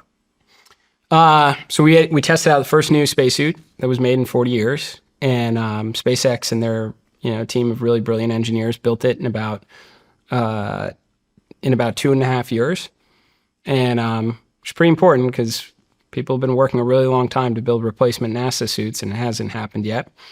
Now it was I would say, look, it was a lot closer to a min-viable product than it was something you'd walk on the moon or Mars with. But I can tell you, I recently just got an update on it, and they've already gone 2 generations beyond it, which will be cool to see them test at some point in the future. Just like I mentioned before, you can't go to space without feeling gratitude for everybody who helped you get there. And when I was, in that suit outside the Dragon vehicle, I was thinking about all the people that worked really hard to make it and test it, to keep me safe. I mean, there is nothing between me and death other than a visor. And I had no doubt that what they built was going to perform well, and that someday some evolution of it would be used on the moon or Mars. And that's what's going to happen. But I guess maybe just say it's a lot different than looking out the window. I'll bet. I was like, it's going to be it's going to be a visual thing, and it's an everything thing. You got all these sensations coming together. You're cold. We were really cold. You're using 2/3 of your oxygen supply is being used to cool you, and I think SpaceX erred on really cold because a lot of the old air-cooled suits from the 60s, all those astronauts overheated and they were sweating in their eyes. They could barely get back in the Gemini capsule. Well, we were plenty chill. You got all these pressure, changes and sensations because we were operating at 5.2 PSI. You've got exertion because you're working against the suit at 5.2 PSI. You're hearing the airflow, and then you're getting the visual stimulus, and it's all coming together at once, and it's pretty wild. What are you walking on? So I was on the top of the spaceship. So they built this mobility aid. They called it the Skywalker. And it's basically they removed the docking mechanism from the Dragon and replaced it with this. It's just a metal structure to hold on to. You need mobility aids because if you're not holding onto it, you're screwed. We were just going through a series of tests with the suit to figure out its mobility and dexterity because it's not easy to move into it when you're pressurized. How long were you out there? The whole operation from when we vented the entire vehicle to vacuum to repress was about 2 hours and change, but I was outside for about 8 minutes. 8 minutes? Are you tethered? Yeah. Yeah, you're definitely tethered. You don't want to just float and not hold on to anything. We did that. People are like, well, in the 1960s, they were floating around. I was like, well, we learned not to do that in the 1960s. You can't fix something. You can't repair something. You can't build something if you're just floating in space. You need to, the goal is to figure out how to maintain points of contact and get things done where you overheat, and you don't accomplish anything. So, but yeah, we were pretty limited because we had no airlock, and we needed to use consumables to keep us alive outside the vehicle and consumables to repress the spaceship. And you had to maintain some fault tolerance for something to go wrong. We basically had a limited amount of time you could be outside. The hatch is getting ready to open. I mean, you have to be. I know you jump out of planes. You're a pilot. You fly crazy airplanes. I mean, but this is different. It's different. Not a whole lot of people have been floating around out in space or left the craft. Let alone there hasn't been a lot of people that have even been to space. Yeah. And so, I mean, what's going through your head when the hatch is getting ready to open? Don't screw up. So, I was told you before about that great fighter pilot who's really, he's one of my best friends. He actually died in a crash about 4 years ago, but Dale Snort Snodgrass. And a lot of the attitude I have in life and everything has been being mentored by him. And I was just thinking, when I was on the launch pad, I was thinking, whatever it is, you just got to hack it. And that was a mindset from him. And then when I was getting ready to open the hatch, was just, don't F this up, man. Like, it's just like, you don't want to screw up. You don't want to let everybody down who got to help you get to this moment. But I do have a funny story about that hatch. So when we started our journey training for Polaris Dawn, we were doing a lot of, we would be suspended from these offload harnesses that would replicate microgravity, and we were doing hatch drills because pretty much the most important thing was closing the hatch. Like, you can't close the hatch, can't repress the vehicle, you probably won't survive reentry because you'll run out of air or you'll burn up. And so we were doing all these hatch drills. It was all manual. And then, SpaceX and, with all their, big bright minds were like, we just can't get this wrong. So let's build a hatch motor, take the human out of the loop. They're really big on trying to minimize the dependency on a human being. I get it. They're engineers in that, but as humans, we do like to have some control. And so they built this automated hatch motor. It probably took like 6 to 9 months to do it.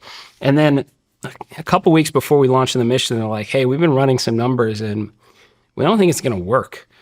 We think there's going to be enough residual pressure coming out of your suit, venting from your suit across the surface area of the hatch that it's going to overpower the hatch motor. So you may need to do it manually. And I was like, man, we spent so much time building on this thing for that to happen. Well, when I was there and I got the go to open the hatch, so I opened the hatch and they're like, okay, unseat it. Let's get the last of the residual pressure out. I do it. And they're like, okay, let go. And I do. And goes right back to flush with it.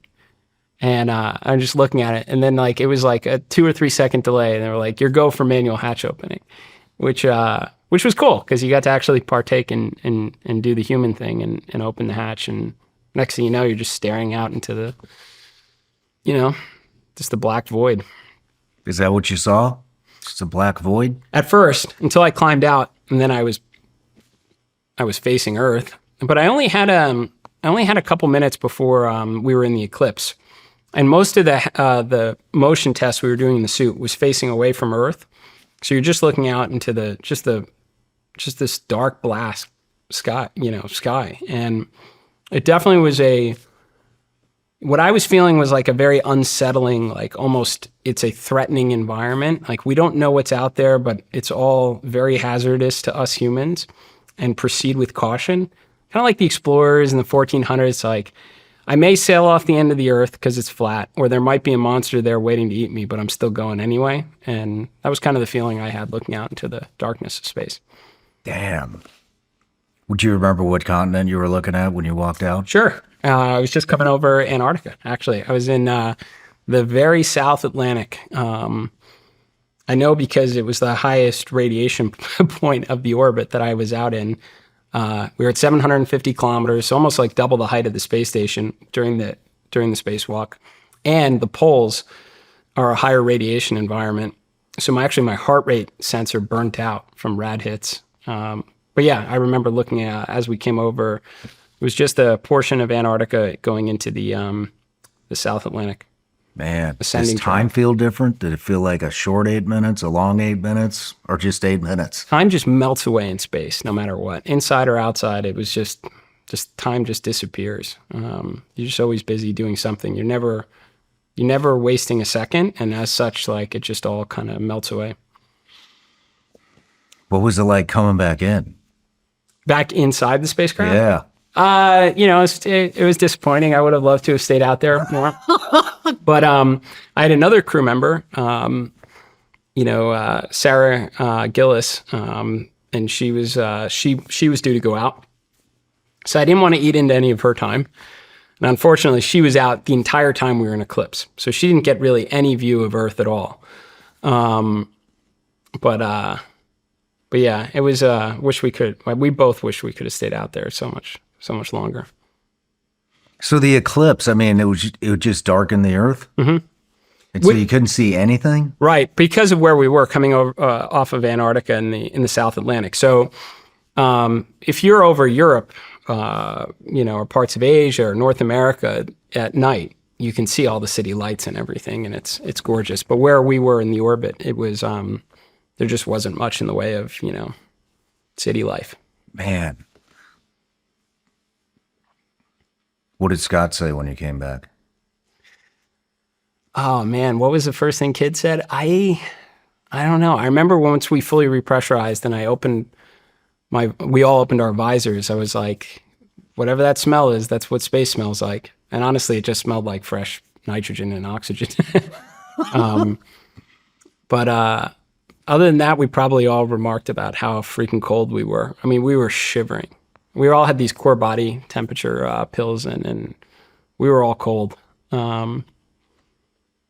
Yeah.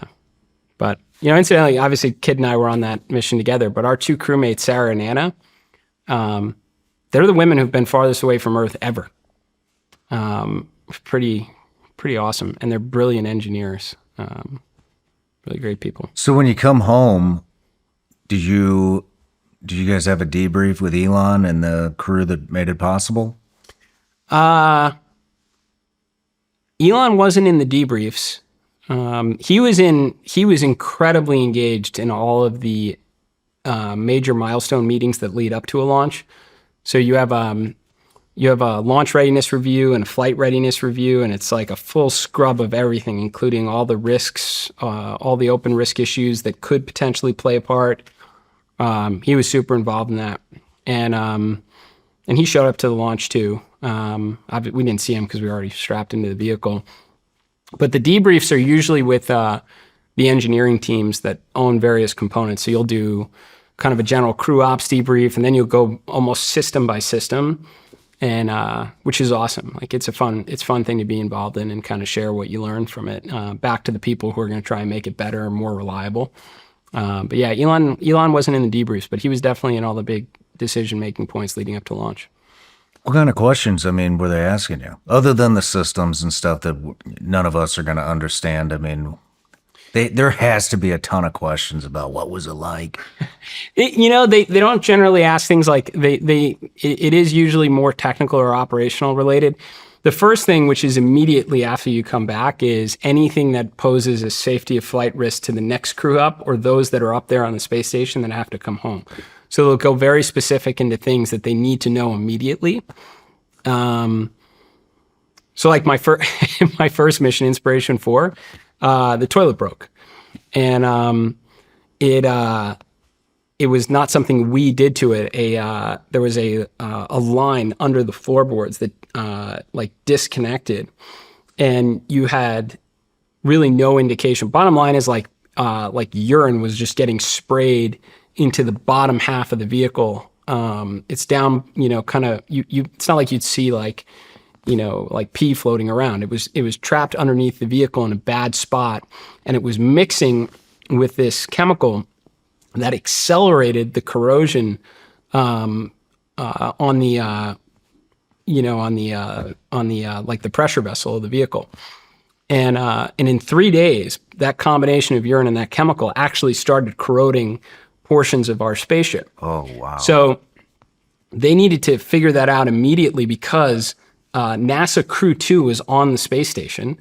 They used that toilet, and that vehicle's up there for 6 to 9 months. And it's like, if the same thing happened to them, we could have a serious problem with the integrity of that spaceship.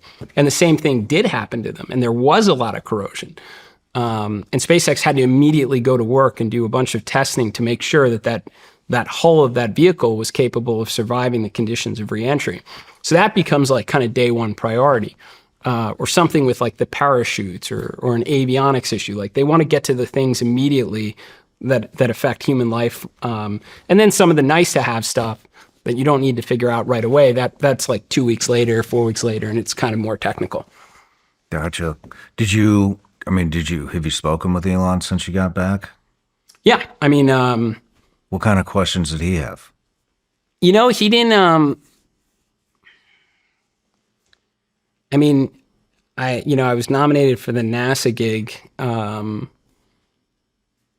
like 2 months after I got back from the mission, and it was shortly thereafter when I was at Mar-a-Lago where I saw him for the first time, and we were more talking about things like, some of the things he was trying to tackle with Doge, where he thought that there was, inefficiency or bureaucracy that was, impeding, agency progress within the government. It was kind of conversations like that. We honestly didn't even, people assume like we talked about like Mars at all costs, forget the moon, everything else, or conversations like that. We never really did. It was just more about, kind of government inefficiencies. I don't think we ever talked about Polaris Dawn.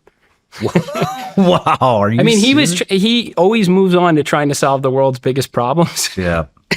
And he's trying to solve a lot of them across his companies. But at that time, he was trying to solve the national debt with an interest payment that exceeds the Department of Defense budget. That was his priority. So we really weren't talking about Polaris. Yeah. Yeah.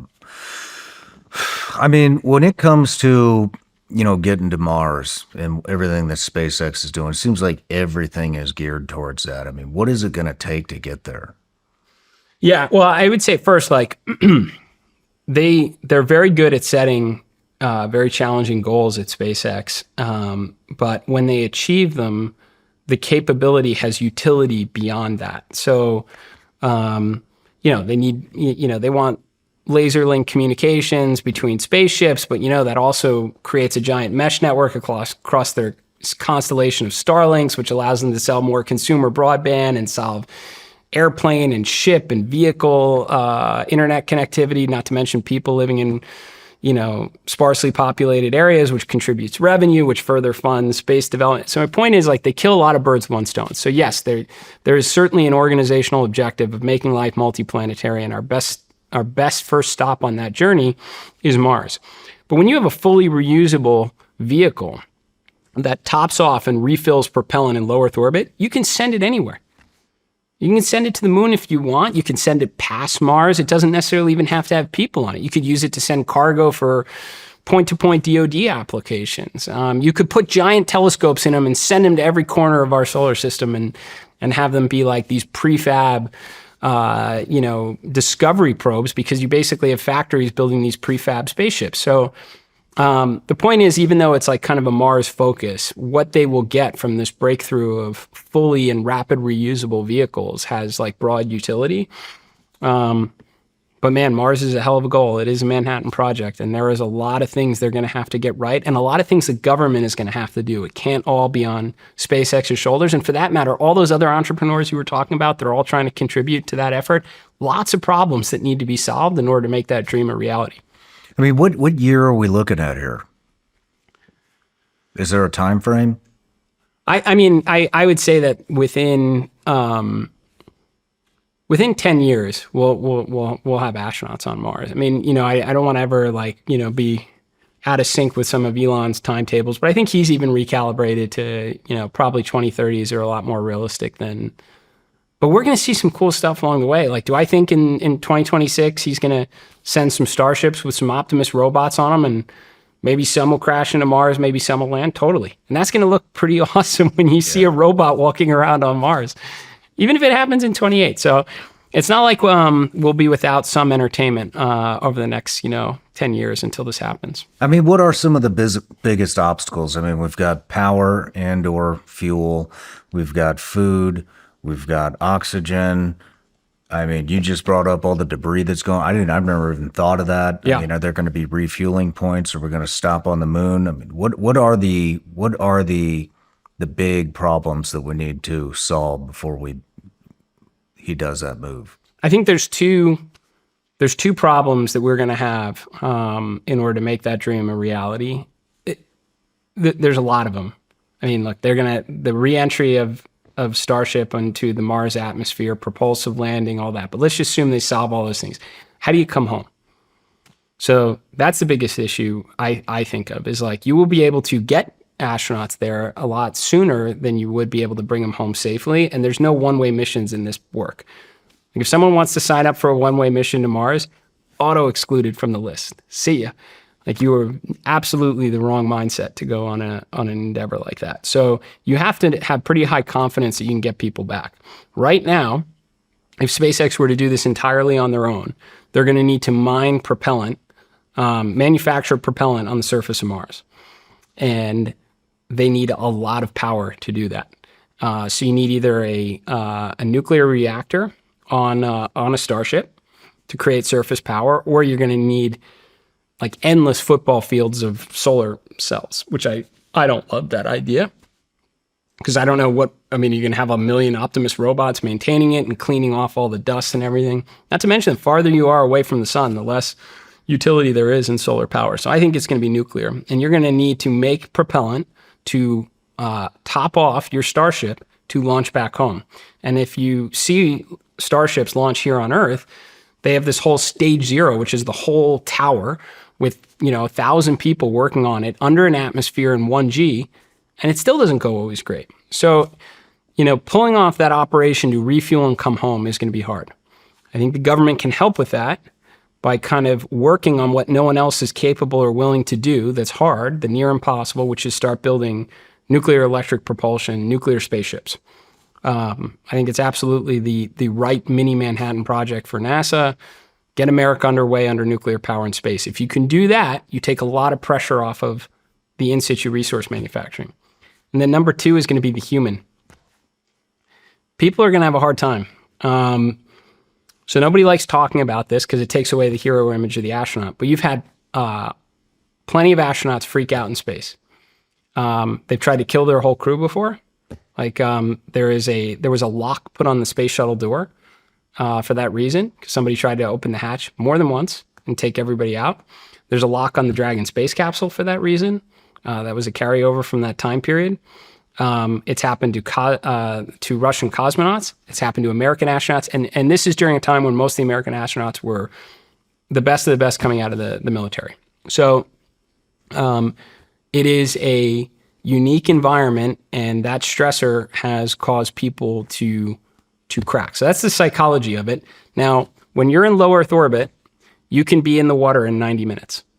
So you're 90 minutes from being on a helicopter ride to a cheeseburger, and people have cracked in space. When you're on the moon, you're 2.5 days from coming home.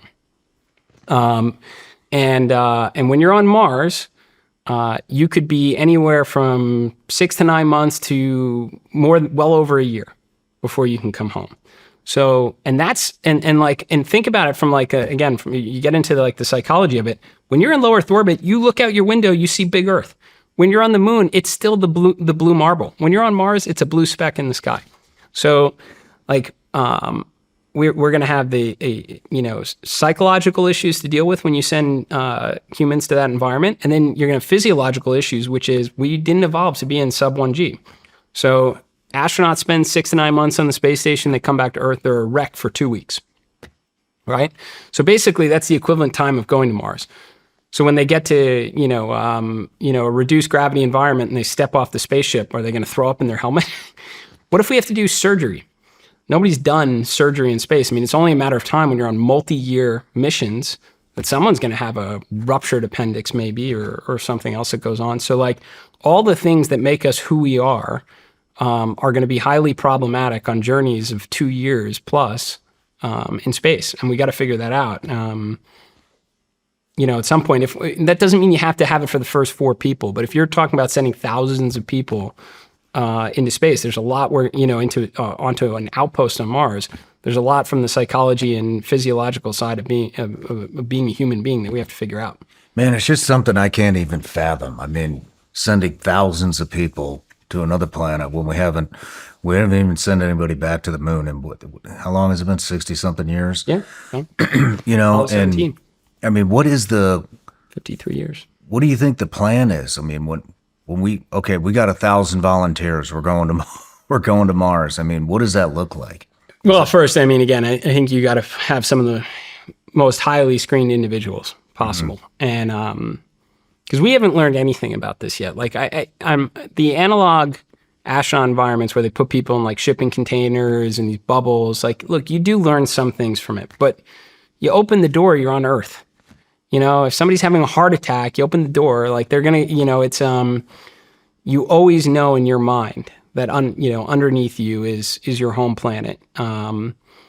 So you know, it's just it's going to be that psychological stressor, not to mention all the physiological issues. You're going to have to pick some highly screened individuals that are capable of going on that mission. You have to know for sure, like, that you have a way to bring them home.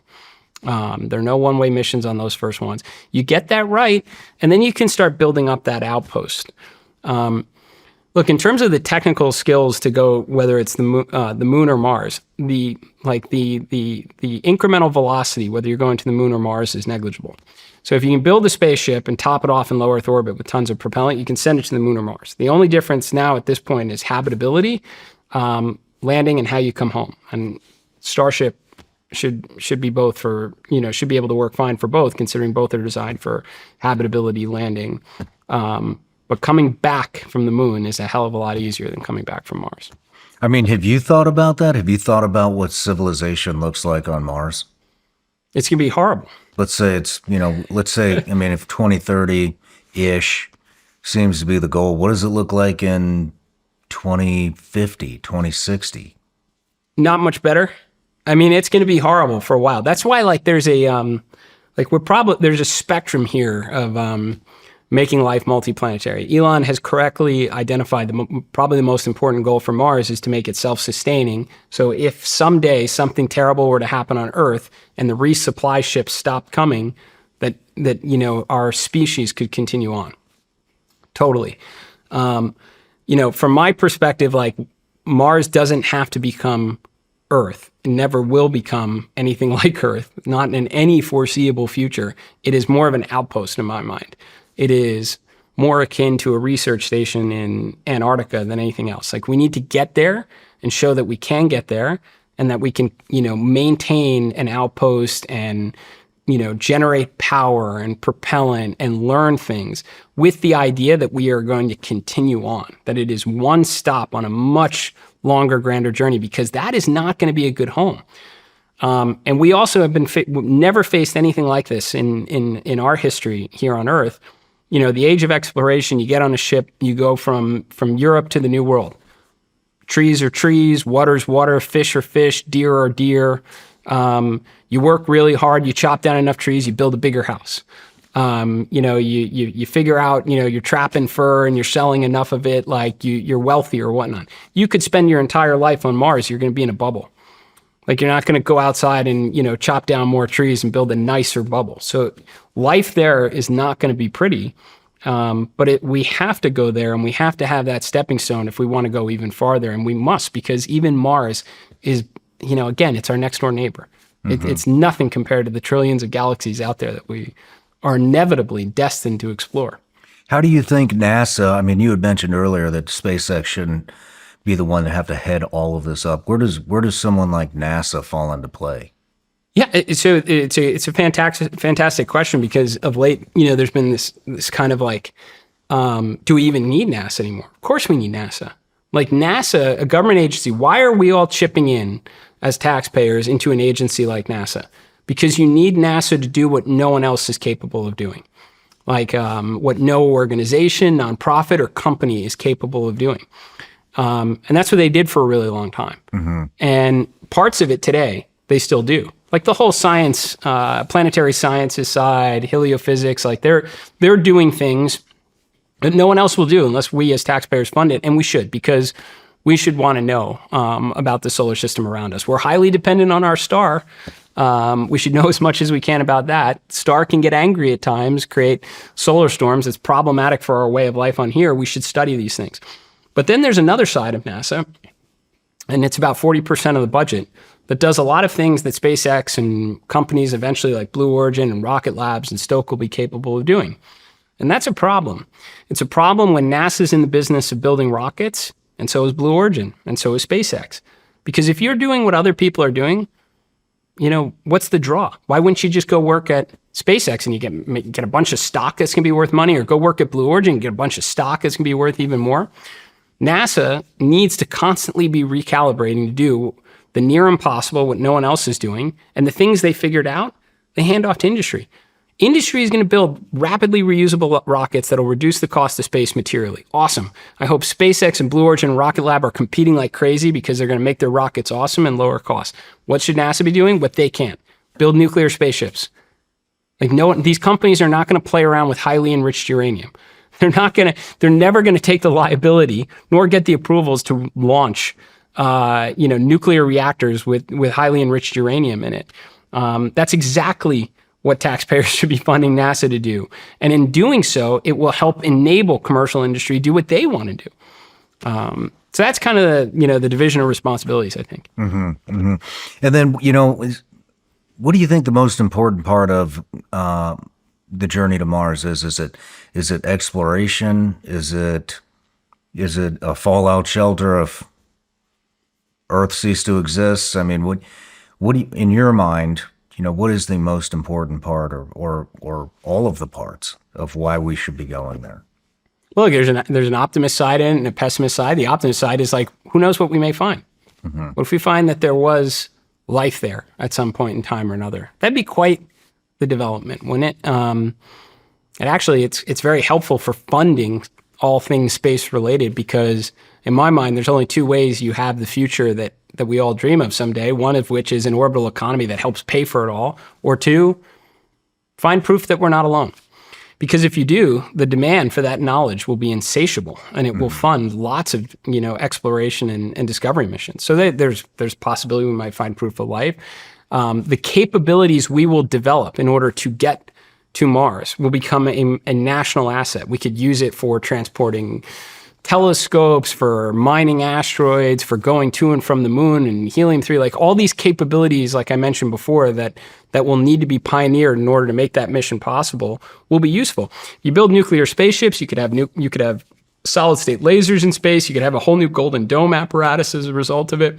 So there's lots of good or useful things that can come from establishing an endeavor like that. The kind of more negative approach to it, or hedge, if you will, is what if something really awful happens here on Earth? Mm-hmm. There aren't any dinosaurs around anymore.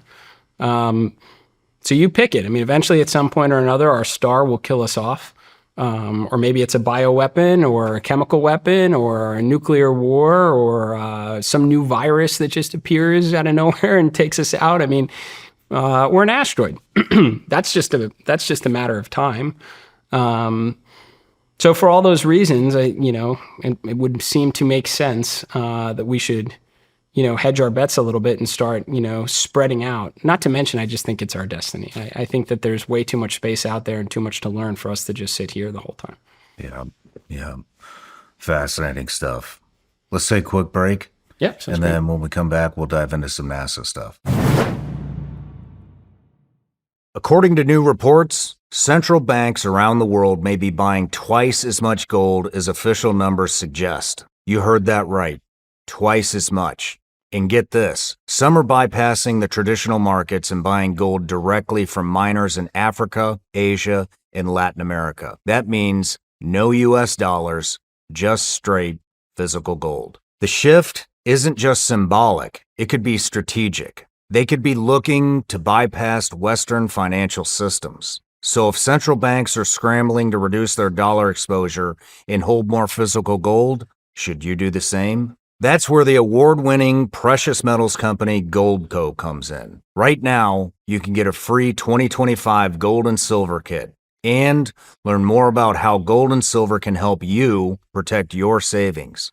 And all you have to do is visit ShawnLikesGold.com. Plus, if you qualify, you could get up to 10% back in bonus silver just for getting started. Go to ShawnLikesGold.com. That's ShawnLikesGold.com. Performance may vary. You should always consult with your financial and tax professional.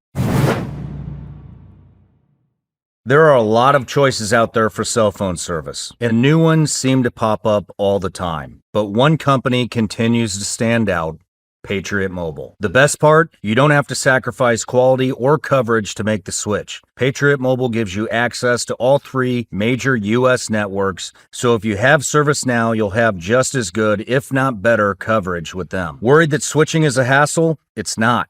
You can keep your number, keep your phone, or upgrade. And their 100% US-based team will walk you through everything and get you activated in minutes, all from home. Still in contract or owe money on your current phone? No problem. Patriot Mobile even has a contract buyout program to help you make the move. They're good people running a good company, and they actually care about American values. That's hard to find these days, so check them out. Visit patriotmobile.com/SRS or call 972-PATRIOT. Use promo code SRS for a free month of service when you make the switch. All right, Jared, we're back from the break. We're getting ready to get into some NASA stuff, but I just have a slew of random questions I want to ask you. One being UFOs.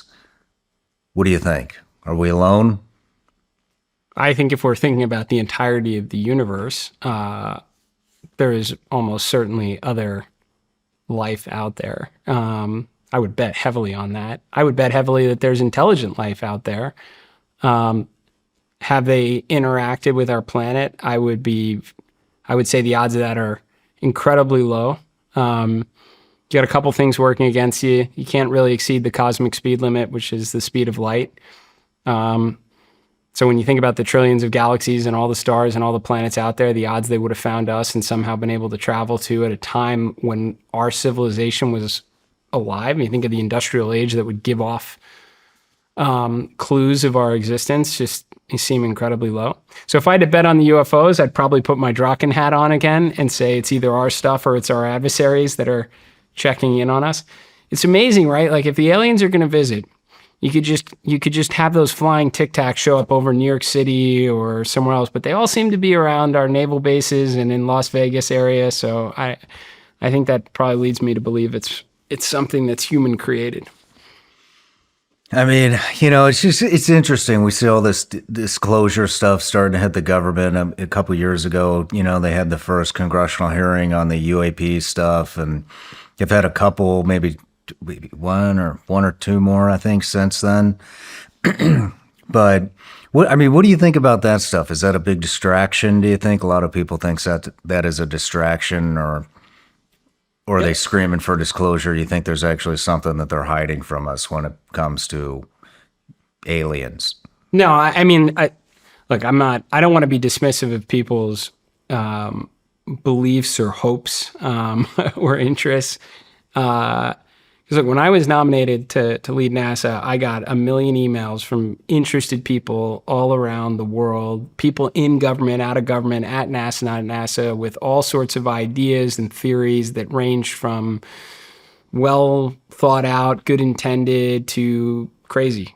That's what space does to you. Like, how can you not, when you look out at you're out laying on a field looking up at the stars, and how does it not make your mind just wander?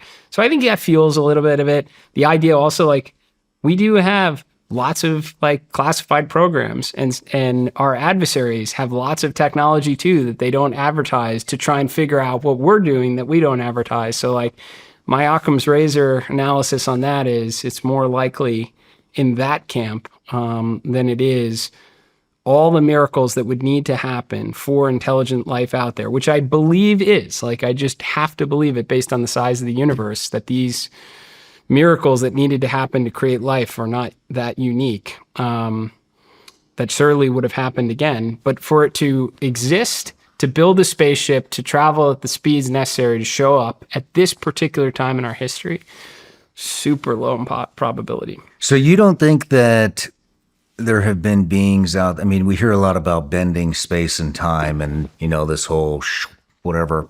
That's about the extent of how I can articulate it. Is Flying through black holes and wormholes and such like that. yeah, you're not buying into any of that. Can we manipulate space and time? Okay, I hope we can at some point, because we're not going to. If our limits are sub light speed, like materially sub light speed, we're not going to get very far, right? So we're going to have to be putting humans in some sort of cryo sleep, and they're going to wake up thousands of years later. Like so my point is, like, I want to believe that we will crack the code on some sort of exotic form of propulsion that will take us close to those kind of speeds, simply because we won't be able to explore without it. But I'm not betting on wormholes or anything anytime soon, but I'd love to see us moving in the direction of, goodness, like, which would be nuclear propulsion, and then, kind of evolving from there. What kind of stuff? I mean, you've been interested in space for a long time, since you're a little kid, and so, I want to go in. What excites you about space? I mean, we hear stuff about, this is what I watch. I don't watch other interviews.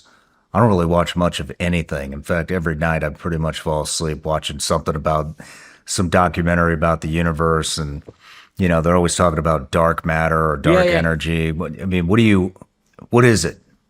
It's all of that. It's everything we don't know. You think we can use it? That's like if the question is, like, what is it that, captivates you or interests you about it all, is there is so much we haven't figured out or understand yet, and therefore it's intriguing. I mean, I remember, I think it was probably like 5th or 6th grade in geography class, and how bummed out I was looking at a map. And it's like, man, we found all the damn islands, we crossed all the seas, we climbed the mountains. Like, what's left? Under right? the ocean. Yeah. And then you go and you look up at the stars, and you're like, oh man, there's an awful lot left out there, right? So it's all of that. It's all those things that we don't understand. I mean, the same way that, like, think of us as, like, in a primitive way of, like, our ability to understand the solar system, the universe, is like, natives, that were carving a canoe out of a log. Like, I mean, that's the equivalency of what we're at right now. So we have no idea what, automobiles and trains and airplanes and supersonic travel is in our future, because we are still hollowing out that log. So it's everything we might stand to learn that could change, and will change our understanding, is out there. We just have to find it. I mean, it's fascinating stuff. I mean, in that recent one, they were talking about how, we thought that space was just empty, and it's not in our visual spectrum that to see is it dark energy or dark matter? I can't remember. Yeah. I think it's dark energy, but now they're saying that all that empty space is dark energy, and that there may be a way that we could potentially utilize it, for an unlimited amount of energy. There could be, like, dark matter, antimatter as a form of propulsion that we could use to unlock massive amounts. Antimatter, what's that? We are going down a path that is far from my area of expertise. Thankfully, there's a lot of scientists and big brains that are out there thinking about these kind of things. But I think where you're getting at is, like, when people try and understand the structure of our galaxy, there is clearly something else out there that's helping form the structure that we don't have our arms around yet. But that's, like, again, that's what's so exciting about this journey. Just kind of a quick story. One of my crew members from Polaris Dawn was with Kid and I. She played the violin in space. She was raised since she was a toddler to be a classical violinist. And ultimately, she chose engineering and science, and she wound up being hired as the lead astronaut trainer for SpaceX. She trained me for my first mission to go to space, and then I picked her to be an astronaut on Polaris Dawn. And part of it was she was going to bring her violin up to demo this Starlink transmission, where we basically created this flash mob orchestra around the world to raise money for St. Jude. And she is playing this wooden instrument floating in space, and it's really cool. Anyway, I know it's a long story long, but she was since asked to come and perform at an observatory in California, top of a mountain. It's this 100-plus-year-old observatory. And I was like, I'm definitely coming to see it. And this observatory where she was playing, which may be the coolest venue next to seeing her play in space, was where Hubble discovered that there is more than just one galaxy in the universe, right? So not that long ago, we thought it was just our galaxy and that all these stars were part of it. And then through his analysis and his research, he determined not only is there more than one, eventually, there's trillions of them. And every one of those has who knows how many stars inside it, and who knows how many planets inside it, and how many of those are potentially inhabitable regions, right? We haven't even scratched the surface. So like, yes, you're picking on a couple areas that we think we might be starting to know something about, but there is so much that we don't. And that's the appeal. I mean, it's crazy. I mean, even just the vastness. And, I had Avi Loeb on a couple of years ago, I think now, but, we were talking about how everything is getting farther apart. Planets are getting farther apart. Galaxies are getting farther apart. I mean, why is that happening? I think that's all, part of what underwrites the Big Bang, is the eventual creation of the universe and that everything is moving away from it. But that's where it ends because we don't really know where it began either. Mm-hmm. What came before the Big Bang and what created it? We have this expansion right now. Is there a contraction again? We don't know. That's a damn good point. I never thought about that. I mean, we certainly know that the universe is expanding. We've observed that. And, but now, is it expanding or that's what I want to know. Because if it's expanding, then that means there's an edge to it, right? So what's on the other side of the edge? Yeah, I mean, this is certainly it's a hypothetical conversation. I'm just curious. The expansion of the universe is what helps, underpin the Big Bang theory. But I don't I don't know where it goes. I don't know what created it, what happened before it, or what happens next 14 billion years from now. Yeah. What about black holes? What do you know about black holes? Black holes is what happens when, really big stars eventually die. And, there is just, you basically have such an extreme amount of gravitational influence that not even light can escape from it. But then Stephen Hawking figured out some things do escape from it. What escapes from it? Hawking radiation, actually. It's named after him. So basically, whatever is consumed inside this black hole will slowly, over some extraordinary period of time, gradually radiate out of it, and the black hole will disappear like it was never there. That's certainly the limit of my knowledge on it. I probably butchered that up pretty good. I just love thinking about this stuff. It's just, yeah. It's like I said, it's fascinating stuff. This is that's what I was saying when I got nominated. My inbox just blew up from people all over the world that all had opinions and thoughts, and some were appreciated and some really were not. And what I was saying? I was like, there is no way the Secretary of Agriculture gets any emails like this. But that's what's so cool about it, right? Is people do, no matter where you are in the world, or at some point or another, you're lying back in a field and you're looking up at those stars, and your mind wanders, and it's such an awesome thing, right? Yeah. Do you think more about your companies or more about space? Well, the company I started when I was 16 is what helped enable a lot of these things, a lot of these adventures I've been able to go on, my aviation career, my space career. But, when I was nominated to lead NASA, I had to, you have to do a lot of separation from your kind of business affairs. So my president of that company became CEO. So I'm a kind of chairman of the board now, which means 1 day a week, a couple weeks a quarter, I'm really involved. But the rest of the time, I can be focused on other interests, which this past summer has been the first time since I was a teenager that I had no real professional obligations. It was kind of cool. And it felt really great to be able to, still be young enough to have a whole new chapter, whether it was in government service or elsewhere. So yeah, I guess I'd say like I don't put it anywhere. When it was my full-time job, it had to consume the majority of my thoughts. Now it does not. I mean, I'm just curious, business owner to business owner. I mean, did that create a tremendous amount of anxiety to walk away? I couldn't imagine just being a part of it a couple times a year. No, because the company is in a really excellent place. There couldn't have been a better time to get nominated to go into a whole new direction in life. Like the business is killing it.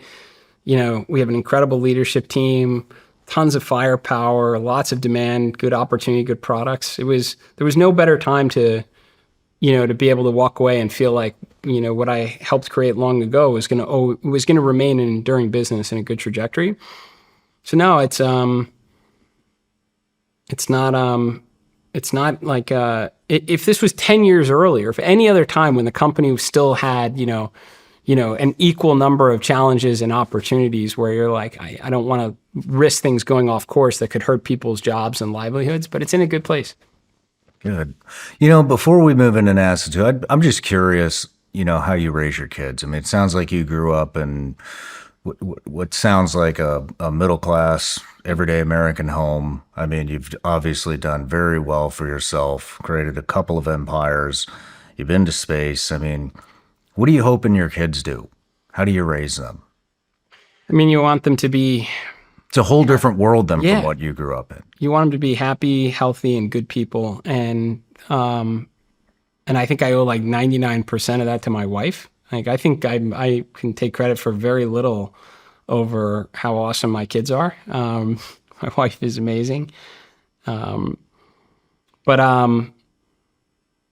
I mean, you don't want to spoil them. You want them to be very appreciative for what they have in life and to, look up to others that aren't as lucky or as fortunate. I mean, they, again, just got dealt a great hand in life, and need to understand as early as they can that is not how it exists for a lot of others. And now they carry some weight in life to try and make it better, to elevate other people's lives. So we try to make sure we teach them that. How do you teach them that? How do you instill those type of values in them? I mean, from my perspective, it's to show them, what the world really, looks like. So, I got to take him on an adventure into Africa a couple weeks ago. And to me, it's like, look, there's going to be a part of this trip that you are going to like and enjoy, and you're going to see, zebras and giraffes and elephants. And then you're going to see a lot of people that, this is where they were born and they do not have much in life. And the things that you would take for granted would be life-changing for them. Like, and it's like you try and find opportunities to educate them in that kind of a way as often as possible. Yeah, I mean, I definitely want, and again, I'm very lucky because my kids they're awesome and they're very grounded, and they do appreciate what they have in life, and I think they are growing up, with something instilled in them that they have an obligation now to help others, but it doesn't just happen on its own. Yeah. All right, let's move into NASA. So you were selected by Trump to head up NASA and lead that. And then a couple days before your confirmation, they pulled it. So let's start at the beginning. How did these conversations start? How did you wind up on the radar to head NASA? Yeah, I mean, I certainly wasn't preparing for any sort of political career. If I had been, I probably, I would have done some things differently to prepare for it. But no, I got a text message in late November. Well, first of all, let me just say, as somebody I've been always very apolitical, and I generally felt like the system is kind of self-correcting, that, the forefathers did a pretty decent job putting enough checks and balances in place that things can't get too off the rails. I don't know, maybe that was just easier to think that way, I guess. because things they can get off the rails. But anyway, that's just kind of how I lived most of my life. I never had a reason to be actively involved in politics. As a defense company, like, our service was in demand regardless of who was in office. And my fintech, my day job was just never really required any lobbying or whatnot. So never really, imagined it coming, although I always felt like I owed this country a great debt for living the American dream. So I would look for any opportunity I could to repay it. So anyway, back to that. Late November, I got a text message from a retired 4-star that I had known a little bit from my time at Draken, and said that your name is being kind of passed around for a couple positions in the administration, and I was like, wow, that's awesome. I never really imagined, but yeah, I'd be honored to have a chance to serve. Then it's like I had a missed call and then a text message. I was actually running in New York in Central Park. I had this number that wasn't in my phone, missed call. It was like, would you be interested in serving in DJT's administration? And I deleted it because I was like, if it was not a scam, someone that it would be like just a little bit more legit than this. And then I got another text from the general who's like, they're trying to get a hold of you. So the next thing was a call and a phone interview with Howard Lutnick, who's Secretary Lutnick now, a Commerce Secretary, and he was leading the president's transition. And so he had like an hour-long call, and he asked me if I was interested in the NASA job, and I said absolutely. And the next day, I was in Mar-a-Lago with an interview with the president, and shook my hand at the end of the meeting and said, "You got the job." What was it about you that they liked? I think that I was a political newcomer. So I know the name. I mean, they mentioned in the interview that some of the names that were being considered were kind of, in the system for a long time, and that we're looking to do things a little differently. I mean, I did come in with somewhat of a plan to talk about on what I thought were the, important steps and a couple priorities that we needed to hone in on, and I guess those landed. Why do you think that your name was pulled? Why did they pull you right before the confirmation? Yeah, I mean, I seemed like a really good fit for the job. In fact, I've been reading a lot of your tweets, and I mean, everything seems on point, makes a lot of sense. I was a little frustrated, more than a little frustrated. Yeah, I don't think it had a whole lot to do with me. I think that there was a very widely covered falling out, between some pretty important people, and I became a good target, to kind of as a parting shot, I think, in that whole divorce. I mean, I wouldn't even call it really, speculation. I've, heard enough from enough folks of, how it all went down to understand. And I didn't take any of it personally, by the way. Like I knew what I was getting into, eyes wide open. There were risks of falling out and divorce, and, where my connections weren't coming from SpaceX and such. So like, I understood it all. I kind of falsely assumed that I would have an opportunity to kind of get in the job and have an opportunity to, kind of make my contributions and stand on my own. But, prior to the confirmation, if there was going to be a big falling out, I probably should have anticipated I might be one of the ones taken out in it. What a shame, man. What a shame. So let's go into NASA. I mean, what? And that's, by the way, the real shame. Like the world's greatest space agency doesn't have a confirmed leader right now. Probably, I mean, I think other than GSA, it's the only agency or cabinet kind of position that doesn't have a confirmed leader. Like the most accomplished space agency in the world, it doesn't have a confirmed leader at this point. Secretary Duffy is the acting. That's really the unfortunate part, right? I mean, space is the ultimate high ground. We have a competitor that's making incredible progress in that domain. So for something that didn't have to do with really job qualifications and whatnot, was probably more personal with other folks, that's like really the disappointment. Personally, I don't take any of it personally. It's just it's an awful shame for the agency. Yeah, I mean, it seems like I mean, we had alluded to it at the beginning, but you know, it seems like we're at such a pivotal point with China and space exploration, and now we have, you know, Duffy, who's Department of Transportation and NASA, and so his time's getting split 50-50, and I mean, it's frustrating to see that we haven't identified the next guy, and that, you know, essentially this is all happening because of a pissing match, which sucks. Yeah, I mean, and you know, Secretary Duffy has stepped in as the acting in the last couple months, but I mean, you're talking, it's been 7 months since the confirmed leader of NASA, you know, resigned during the inauguration.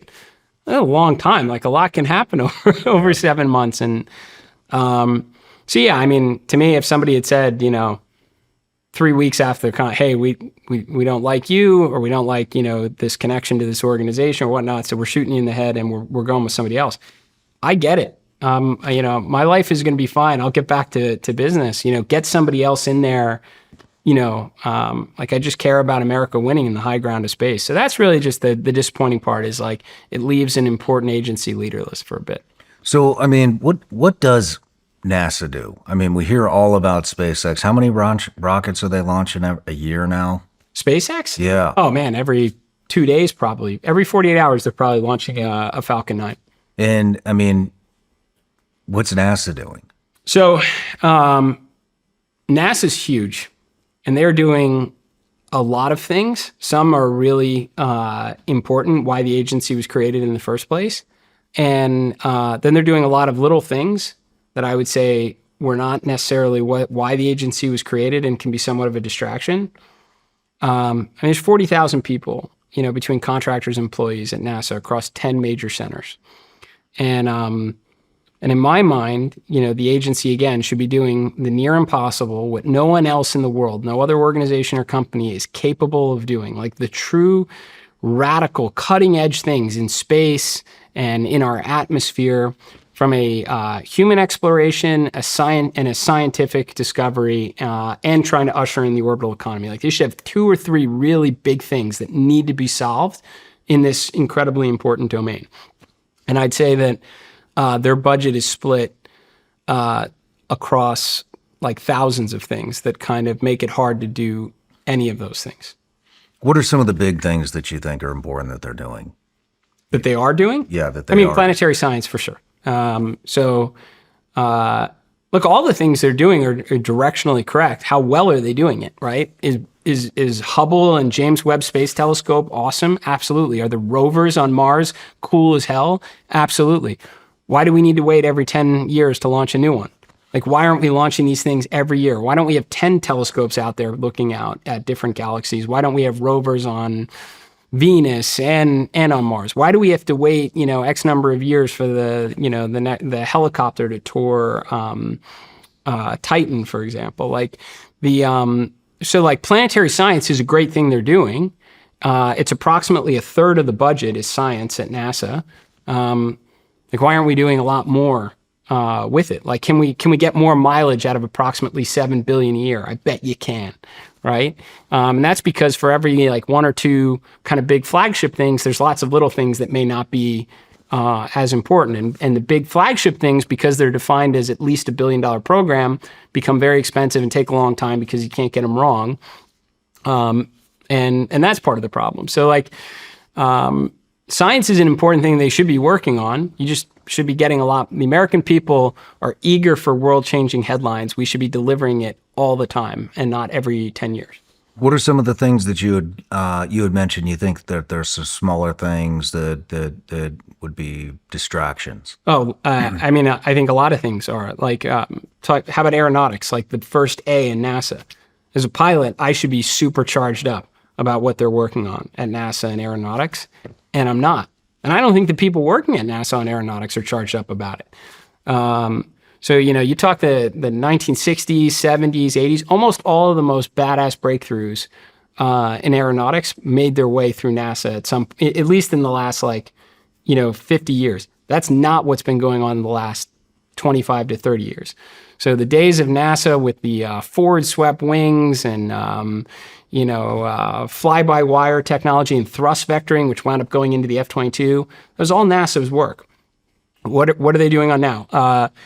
They spend, I think, about $800 million on a boomless supersonic airplane that hasn't flown yet. Those guys built one already and flew it multiple times and retired it, and they're moving on to something else. And I guarantee you they didn't spend $800 million in X number of years on it. They committed $400 million to this. Honestly, it's a very ugly looking, modified Boeing airplane that they were going to use for high efficiency flight. Boeing walked away from their commitment in it. They're working on drone technology that's like decades behind other agencies in the US and certainly behind China. So why are we working on it all? They fund fuel efficiency enhancements to like Pratt & Whitney motors that have been around for decades to squeeze 3 or 4% more fuel efficiency out of it when they should be doing that themselves for competitive reasons. Like, what should NASA's aeronautics program be working on? Things that go super high, super fast, radical designs that if you figure out something pretty wild from it, has direct influence over DoD designs or commercial airliner designs. They should be at the absolute tip of the spear on breaking ground on aeronautics. And honestly, like even bridging the divide between in atmosphere and out of atmosphere type atmospheric wave riding technology, but they're not. They're working on a lot of boring stuff. I mean, $800 million for a supersonic jet that Blake Scholl's working on right now. I mean, where is the money going to? Lockheed. They'll make a cool video every 6 months of like doing an engine run or something. But that's the point. They're done already. They flew it, they tested it, they've moved on. And, NASA's hoping that they'll fly their quiet supersonic demonstrator soon. And it's like, part of it is a fear too. Like if you were to ask it's like, do people who show up to work every day at NASA want to see America kick ass? Absolutely. Like there's no one there that wants to lose, but like they also get entrenched in the system. And it's like, well, if I recommend to cancel all these programs, because honestly, they don't really check the box anymore for what we should be doing at NASA, how do I know I get something else? Like, isn't a bird in hand better? Shouldn't I take this and kind of still fight for this trustless, efficient airliner or solar powered airplane? Because how do I know I won't get something else? And that's like, that's almost a leadership issue. There's a trust issue almost with the team where it's like, look, guys, if you're working on something that no longer fits the definition or the mission of NASA, I need you to tell me about it because I will stand behind you and make sure that you do get the resources to be working on what will move the needle, right? But that doesn't exist. It's this fear. So you got to entrench yourself and perpetuate programs that shouldn't exist. I think NASA's budget was it $25 billion and now they're moving it to $19 billion. I mean, is that part of your plan? Did you put that in place? No. Honestly, when you're a nominee, they don't tell you anything about the president's budget or any of those kind of plans because they want you to have deniability with the senators. I mean, if I knew that the president's budget was going to slash by 20%, they'd never let you out of committee. You'd never get a floor vote. Like they would hold you hostage intentionally until they got the senators would until they got concessions. So I was as surprised as anyone. I mean, during my hearing, I basically said, look, I don't think budgets are going up, guys. So like we don't have unlimited funding. We got to be smart and concentrate our resources on what moves the needle. But did I generally assume that we were going to try and shrink the government under President Trump and get back on more stronger fiscal footing? Sure, and I totally support it. I mean, would I pick different things if I was like being surgical in the budget? Yeah, I mean, but generally I assumed across the board we were all going to have to do more with less. And do I think the U.S. government is capable of doing more with less? Absolutely, no question. Would you have cut the budget? If it was like a total, I would have been advocating for the same budget, like keep it flat, and I will do way more and get far better results with those dollars because I will know how to allocate them more effectively and efficiently than any government employee is going to be capable of it because I've literally had to do that for a quarter of a century. Like there's no doubt if you're a successful entrepreneur, you are far better at capital allocation than any government employee. You just had to have been, because if you screw it up, you don't get more. And generally the government, will keep funding things for a while. But I wouldn't have unless they told me like, hey, you have to cut it by 20%, then I would have said, great, let me pick what needs to go. And I'll make sure that the 80% that we retain will be focused on the things that will truly change the world. You had have a plan for where you would have taken NASA, and so I'd like to dive into that. Sure. What were some of the changes and stuff that you were planning on making when you took over?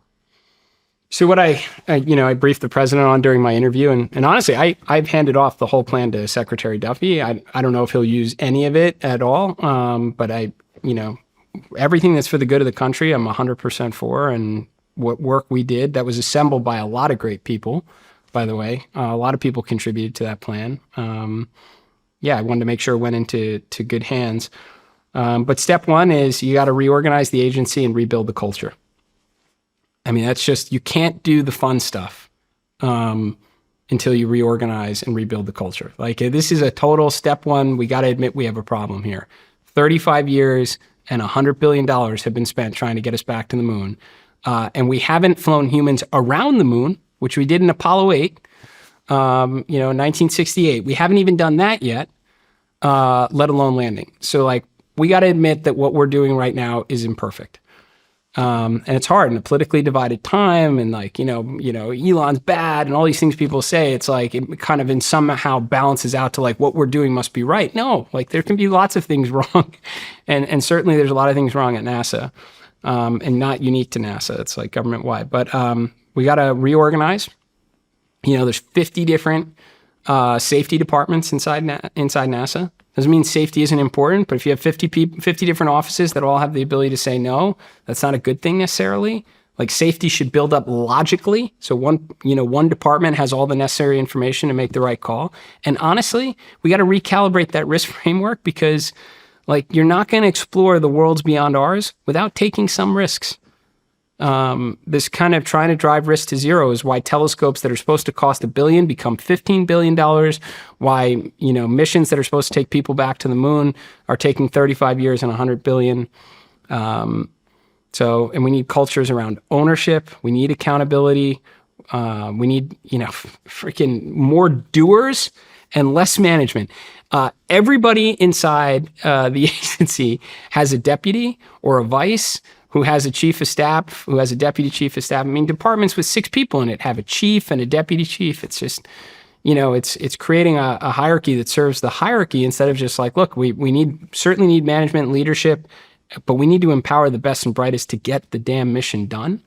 So anyway, the step one is all reorganize, rebuild the culture, and then you move on to the priorities. America leads in the high ground of space. Unlock the orbital economy, and accelerate the rate of world-changing discoveries. Those are the 3 things that NASA should be thinking about every single day. How would you have done those? So, in terms of America leading in the high ground of space, with the investments that have already been made with SLS, return to the moon, do it as quickly as possible, and determine why we need to be here. Is there any economic, scientific, or national security value of being here? If yes, then you rely on commercial industry, SpaceX, Blue Origin, Rocket Lab, to get you to and from the moon at a frequency far greater than every couple of years, which is what the NASA $4.5 billion per launch disposable rocket costs. So you use SLS to get back to the moon, determine why you need to be there with any frequency, and then from there, you rely on commercial industry, so it's actually affordable and repeatable and not an every couple of years event. And then you pivot those resources, so it's about 1/3 of NASA's budget, call it $7 billion a year, away from competing with industry on building giant rockets, and start building nuclear spaceships, because no one else is going to do it unless it's the Russians or the Chinese, and China for sure is going to do it. So build nuclear electric spaceships. It's all dual use stuff. So for as much as it's good for peaceful space, believe me, it has defense implications for it as well, and it's very important for getting to Mars. So that's all generally in your high ground of space. This step 2, which is unlock the orbital economy, which is the space station has only so much life left in it. use every bit of it to figure out what will actually generate more value than what we put into it in space. So, go have a huge outreach effort to companies like Astroforge and Varda in the pharmaceutical space, everybody who's trying to figure out what can happen in space that generates value so that we don't have endless perpetual dependency on taxpayers. Because without it, you won't have these commercial space stations. I mean, there's like 4 companies right now that are building space stations. I don't even know if there should be one because you have like one customer. It's like the NASA plus ESA, the European Space Agency. So I don't know how those companies will survive if you don't figure out an orbital economy. So that's 2. And then 3, a third of NASA's budget is going into science. We need Hubbles like every year, James Webb's every year, rovers every year. We can't be waiting 5-10 years for the next great discovery asset. So anyway. Between the streaming services that gave you free trials when you bought something online to the premium apps that you don't even use anymore, it's easy to lose track of what you're actually spending each month. But there's an app designed to help you manage your money better, Rocket Money. Rocket Money is a personal finance app that helps find and cancel your unwanted subscriptions, monitors your spending, and helps lower your bills so you can grow your savings. Rocket Money shows you all your expenses in one place, including subscriptions you forgot about. If you see a subscription you no longer want, Rocket Money will help you cancel it. Rocket Money's 5 million members have saved a total of $500 million in canceled subscriptions, with members saving up to $740 a year when they use all of the app's premium features. Cancel your unwanted subscriptions today and reach your financial goals faster with Rocket Money. Go to rocketmoney.com/SRS today. That's rocketmoney.com/SRS. rocketmoney.com/SRS. A lot of people think home security is just an alarm after a break-in, but by then, it's too late. Your sense of safety is already gone. Real security stops crime before it starts. That's why I trust SimpliSafe. Their system is proactive, not reactive. I've used SimpliSafe for years, and what I love is how easy their devices are to set up and use. I installed everything myself, and they cover it all. Break-ins, smoke, water, even temperature monitoring. SimpliSafe is getting even more advanced with smart AI-powered cameras to help identify threats outside your home and immediately alert SimpliSafe's professional monitoring agents that can intervene in real time before the break-in even begins, and access audio to confront the person, trigger sirens and spotlights to scare them off, and request police dispatch when needed, all helping to stop the intruder while they're still outside. Join me and more than 4 million Americans who trust SimpliSafe with their home security every day. And with a 60-day money-back guarantee and no long-term contracts, SimpliSafe earns your business by keeping you safe and satisfied every day. Visit simplisafe.com/SRS to claim 50% off a new system. That's simplisafe.com/SRS. There's no safe like SimpliSafe. I mean, so I'd like to dive into these a little bit more. So, I mean, when it comes to the moon and sending people or machines up there or whatever your plan was, I mean, how would you determine whether we need to be there or it's time to move on? Well, I think the cost to being there is something we got to get our arms around. Right now, the way we get to the moon is a $4.5 billion disposable rocket called SLS reusing 60-year-old space shuttle hardware made by thousands of people. And it is a huge jobs program across Alabama, Mississippi, and Louisiana. These are the SLS states. Some people joke that SLS stands for the Senate Launch System. All right, great. We spent 35 years and $100 billion. Let's use what we got, get back to the moon. But that is not a way to get there frequently. That is a way to get there every 3 years, which is like really insane. And not only that, it introduces a whole other part called Gateway, which is a lunar gateway we need to, it makes things even more expensive. And the reason we need to do that is because our partners on SLS that are building the European service module doesn't have the performance to do what we need it to do. So we need to create a new space station over the moon. None of this is affordable. You know what I mean? But anyway, we leverage what we have to get back to the moon and then figure out, do we need to stay? Is it helium-3?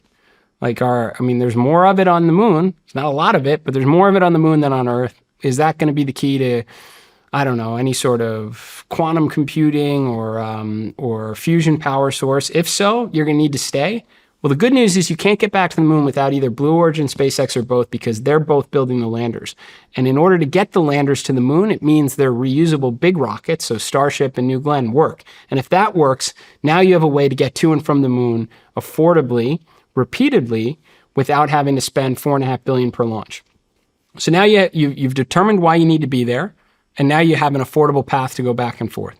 So now you pivot the money that you were investing in that $4.5 billion per launch vehicle to nuclear spaceships, and that has applications for Moon, Mars, low Earth orbit, and it's just a natural evolutionary step for the agency. So you would have just, for lack of a better term, you would have just slashed all the rocket programs that NASA's doing and offloaded that onto SpaceX, Blue Origin, and then had NASA specifically concentrating on nuclear starships. For the third of the budget that is SLS, I would have used what we already have and will have over the next 2 years to get to the moon a couple of times, certainly get back before China, because I do think that failing to do so would be one hell of a dent in American exceptionalism. I mean, we knew nothing in the 60s and got to the moon. We paid a lot to do it. 4.5% of our budget for a while did it. But China knew nothing about going into space at that point in time. I mean, and now for them to get back after we've said for 35 years we're going to do it is going to be a major blow. And I think the ramifications are, like, there will be congressional hearings. It will expose a lot of things that we don't do right. So we can't let that happen. So let's get it right and use the hardware that we have. And that hardware strategy has inherently a dependency on both Blue Origin and SpaceX. You can't get to the moon without one or both of them now.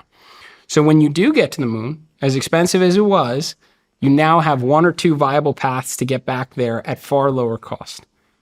So when that comes, you then pivot investing in this legacy technology into the next generation that no one else will do except our adversaries if we don't do them. And yes, I believe that's nuclear electric propulsion. And I also don't understand why it's so controversial. The plants in Michoud in Louisiana that are building SLS and Marshall space flights, these guys built landing crafts in World War II. They built the Saturn V rocket. They built the space shuttle. They built SLS. Why wouldn't we be pivoting on to the next great thing? I mean, this is literally the same. This is like, it doesn't matter what happened at Pearl Harbor. I'm not taking any chances. Keep building battleships. Forget these aircraft carriers. Like, why wouldn't we evolve our thinking when we learn new things? And we've learned a lot of new things over the last 50 years. Yeah, I think a lot of people have the exact same questions. And then as far as telescopes and satellites and stuff that we're sending out for exploration, I mean, can you get a little more specific? Where would you be sending these? Would you have sent them all in different directions? You know, I think there are a couple things broken with the science process, for one of which the prioritization of scientific missions is done every 10 years. It's called the decadal survey. I just don't, I mean, presumably we would learn new things in that time period that might change or shape our thinking. So I just don't think that needs to be, I mean, it is a total sacred cow thing. The decadal is what drives the prioritization. All right, why don't we make it an every 3-year survey or something? And then the other thing I would say is you just need to go in, and there is a lot of inefficiency and bloat and outsourcing that takes place across the scientific spectrum. There's multiple mission controls. There's just lots of inefficiencies, which means we get really exciting missions less frequently. It starts probably with flagship missions definitionally being over $1 billion. And if you're going to spend $1 billion, then you have to get it right, which means you have to take a long time and you have to de-risk it a lot. Instead, I would be trying to shift that philosophy towards launch, 10 $100 million missions every year, and it's okay if 3 fail. Let's just increase the rate of discovery here. We don't need to do a single $1 billion mission that inevitably becomes a $5 billion mission because of all of the fear associated with getting the $1 billion mission correct.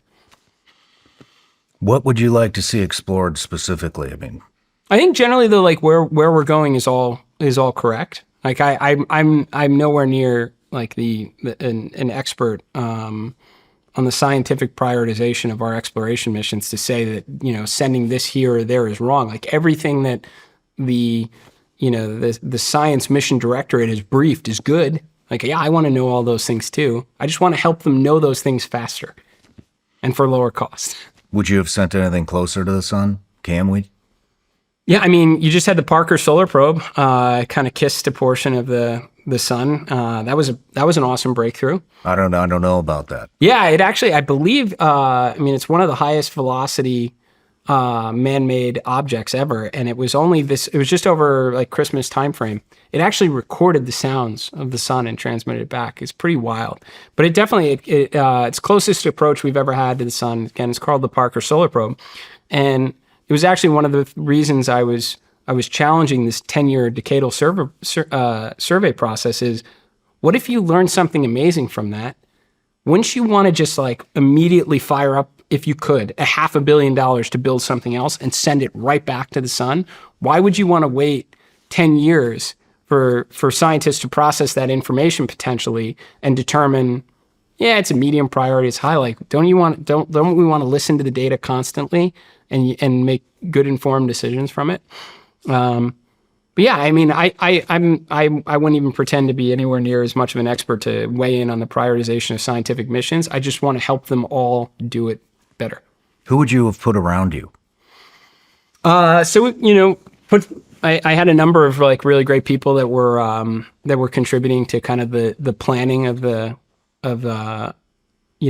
what would have taken place if I was confirmed at NASA, and they're good folks from all over. Certainly some SpaceXers, because honestly, they're very accomplished. They are brilliant people.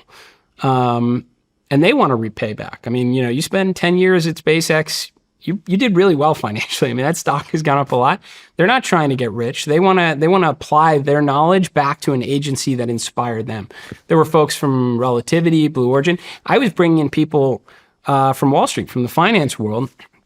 These are specialists that go in and help, big organizations that lose their way at times. See, that's the thing, so the best companies in the world, Google, Apple, Meta, they're constantly changing. They don't make a plan 60 years ago and stick to it. They're listening to the world around them and information and course correcting. A couple of years ago, Meta was like $80 a share, and everybody thought, Zuckerberg lost his mind with the VR goggles and all that. And he woke up one day and he said, you know what, I may have overdid it, and pivoted, put more into AI, scale back some of his funding here on that. And, the stock's probably 10x that in the last couple of years as a result. Like, he got some of it wrong. Google bought, was it Motorola at one point in time, building phones, and they were like, oh, we got this one wrong, and they sold it at a loss. Microsoft bought Skype, vastly overpaid for it, and eventually they shut it down, right? Like, they're just, the point being is, like, you don't always get it all right. So if you don't reorganize and do a true bottoms up build of looking at where is all the dollars going, where are all the experts putting their time and energy, and what are we getting in return? Like, what are the KPIs? What should we care about at NASA? How about time to science? Why wait 5 years to learn something if we could learn it in a year and at lower cost? And you bring in, experts who do that at large organizations that have lost their way. And it's like, you know what? I want a team of 14 of them, 2 at every one of the centers, and get them out there and do the analysis we would do if a Google lost their way or a Meta lost their way, and give me the information so we can course correct a little bit. So yeah, it wasn't just like, SpaceXers, people from various, backgrounds that could help, refocus the agency on the true needle movers. We've been talking a lot about helium-3 has come up a couple of different times, and talked about it at breakfast. You brought it up a couple of times in here. I mentioned Steve Quast, who said that he thought that China was mining helium-3 off the dark side of the moon. I mean, When did helium-3 actually show up on everybody's radar? Yeah, I mean, I don't know the full history behind it, like how far it goes back and when we thought it might be a key to fusion power. But I'll tell you, there's a lot of really smart people that are champions of it. Harrison Schmitt walked on the moon, first geologist, first true scientist to walk on the moon. He's in his 80s and sharp as hell, and he's still studying lunar rocks. And you ask him, and he's like, I think helium-3 is going to unlock a lot of potential here on Earth, and there's certainly more of it on the moon than there is on than there is here on Earth. I do believe also, again, and I'm not pretending to be a physicist on this. I do believe we have demonstrated that we can get more power than we put into a very brief fusion reaction using helium-3 as a fuel source.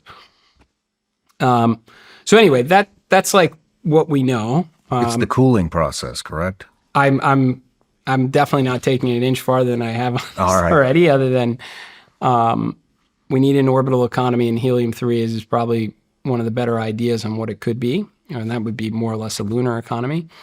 But all that said, I don't think, not to contradict, Stephen, I don't think China's mining anything on it. Like, China has certainly had some successful missions to the moon. Like, they are, and honestly, if we don't course correct, they will beat us back to the moon.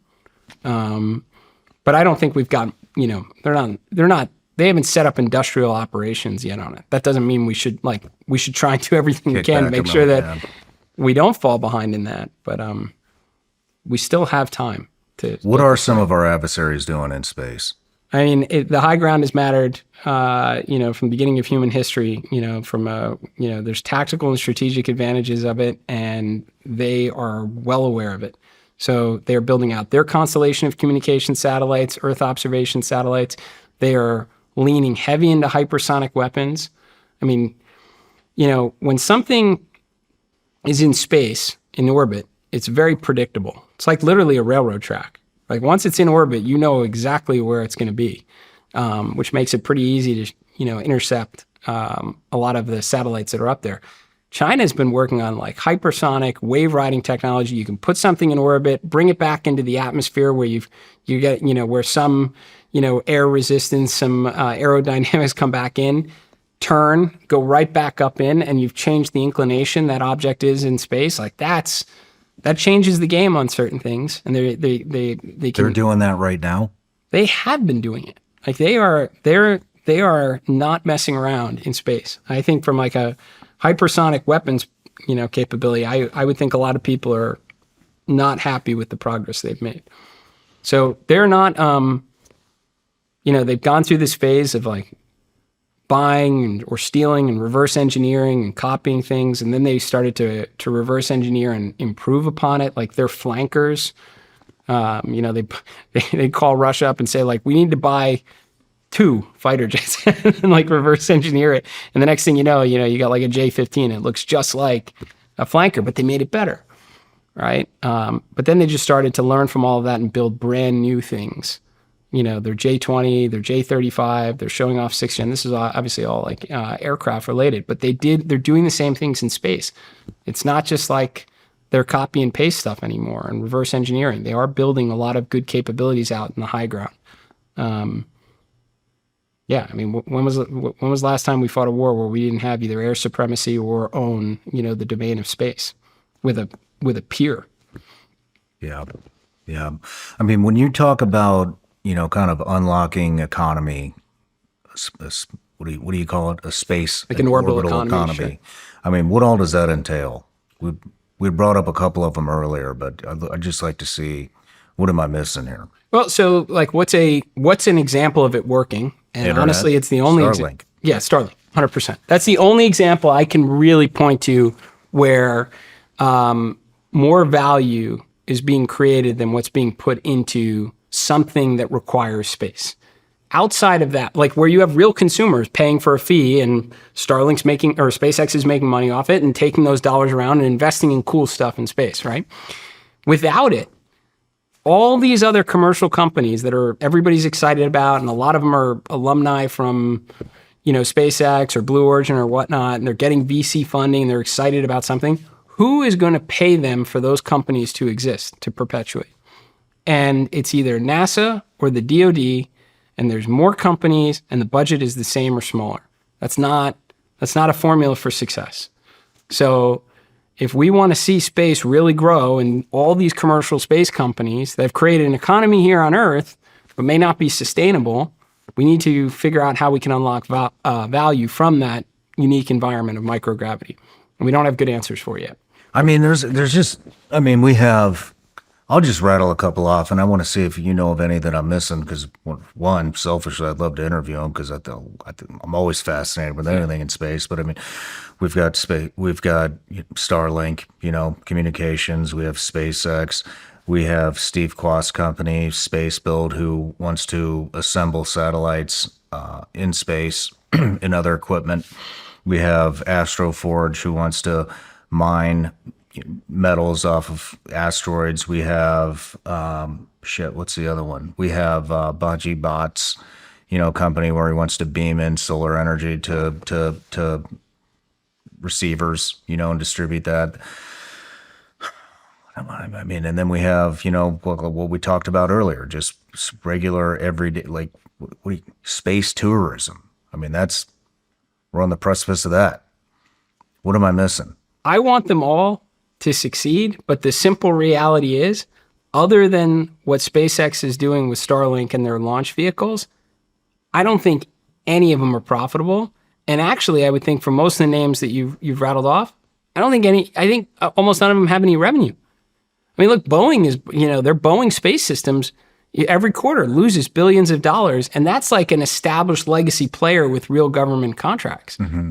I don't know if anyone else. Blue Origin isn't profitable. Rocket Lab isn't profitable. They're all negative earnings. The point is there's all these commercial companies that are all endeavoring to do something in space, and none of them have cracked the code on anything that generates value other than Starlink. It's not like me saying like winner take all Starlink, not even close. I want it all to work. And hopefully as the cost to be in space comes down with Starship and New Glenn and, Rocket Lab is working on a big, Neuron, their big vehicle, and Stoke is working. I hope it all works out. But I'm just saying, other than Starlink, the space economy is unchanged for 60 years. It's launch, observation, and communication, and almost entirely paid for by world governments. That's not good. I mean, don't you think, don't they have to, when I talk to these guys, it seems like a lot of the problem is the red tape. And I can't remember, a lot of these guys are launching, within the next couple of years, I think 2027, 2026, is when we're going to see like the first landing on an asteroid. And I could be off by a couple of years, but it all sounded relatively soon. Baji Bot's solar, is him beaming solar, and he's a couple of years out from a test of that, according to him. Is that why how could they be profitable? It's going to take a lot of innovation and getting through red tape to actually get up there. I think, you've got SpaceX, Rocket Lab, ULA, Blue Origin soon. You got Firefly. There's plenty of launch providers. You can launch something into space. Shockingly, there's almost no red tape. It's actually one of the problems. Interesting. Is that, don't get me wrong, we want to start talking nuclear, there's red tape. Yeah. You want to launch nuclear reactors, there's red tape. But in terms of just general commercial space, they all basically get a free pass to do what they want. It's called a learning period. And basically, Congress actually got this right of giving commercial industry time to figure out what the economy is. Look, you have to get an FAA launch license to launch a rocket.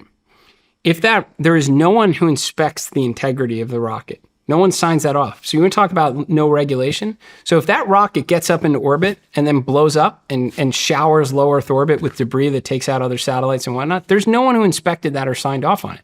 At some point, there will be. So in a lot of areas, commercial industry, to figure this all out, has a lot of latitude. I think, look, what's holding it back is that the revenue model is highly dependent on either the DoD or NASA, and there's only so much money to go around. I think I said before, there's 4 different companies trying to build space stations. There are two in existence, the Chinese and the International Space Station, and neither one of them make money. Why are there 4 companies trying to build space stations? I hope that we need 4 companies to build space stations someday. I'd like nothing more than to see lots of space stations up there. There's no economy for it. There's no one that needs to have lots of people in lab coats up there figuring, cancer drugs out. I hope there is at some point in time or another.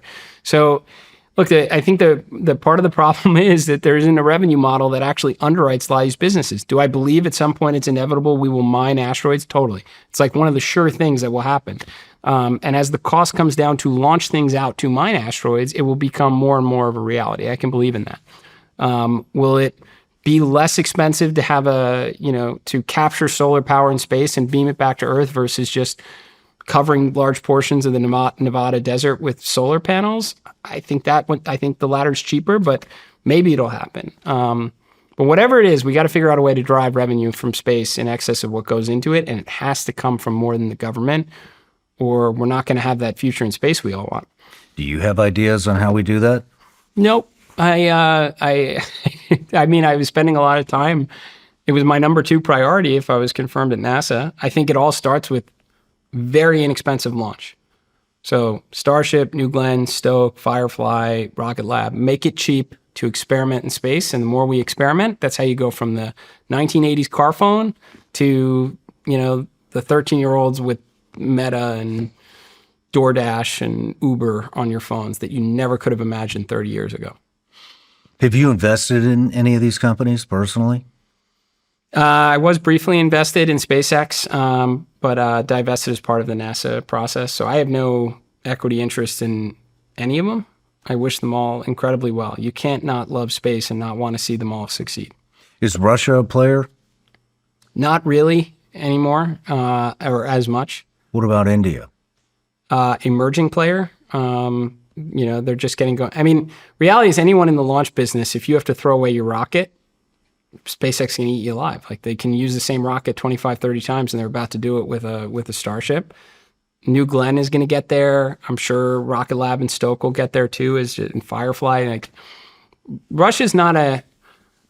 I mean, in a combat context, like they can brute force and throw a lot of stuff up there and create a lot of problems. So I think that's more of a DoD consideration. But in terms of just like broad capabilities to wow us from peaceful space, military space, and whatever blurs the line between the two, it's China. China is the threat. They will be the ones that will cause issues. Are they ahead of us? No, honestly, thanks to SpaceX. I'm not trying to make it a SpaceX love story, but they've been landing rockets on ships for 10 years now, and no one else has done it once.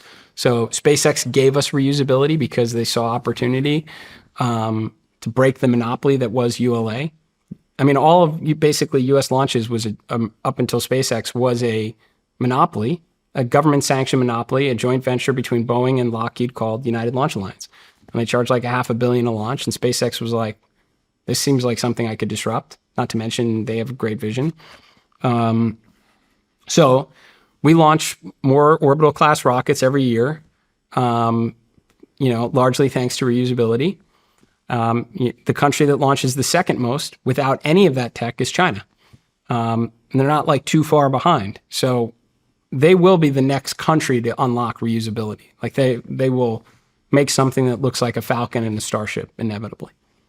Is there anything that they're doing that that we're not doing that you find innovative that you know about? Yes, and it's not just limited to space. I think they are literally sitting back and saying, what are the absolute coolest, world-changing projects across all technology domains, and assign somebody to it and resource it and make it happen. I mean, they went from literally like coal-fed locomotives 25 years ago. Now they have 25,000 miles of high-speed rail across the country. They're like, build a fusion research center. Build the largest telescope in the world. That sounds like a good idea. Build the biggest dams. Send some people to the moon. Put nuclear reactors in space because we're going to want that kind of power generation from a propulsion or laser perspective. Build an aircraft carrier. They're literally going across the board. AI. Figure out how to do AI on the cheap. We don't have the big hyperscalers like we do in the US. Figure out a way to get comparable on it. Quantum computing. Like they take on all of the most interesting projects. They're not going to win at all of them. Like, I'm not trying to say like U.S. is going to lose, America's going to lose, China's going to win on everything. No, there are areas that we will have some advantages in, but they are taking on big, bold, world-changing projects like we used to do during the Manhattan Project and the space program. And they're gonna get wins. Like they're gonna definitely, they're gonna get some wins. What should I be asking you that I'm not? All your questions are really good. So Let's take a quick break.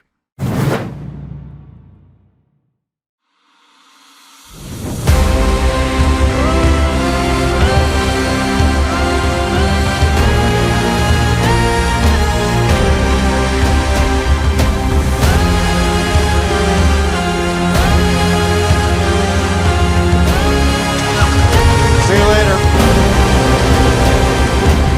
World's tallest building. What do you think, Shawn? We're high.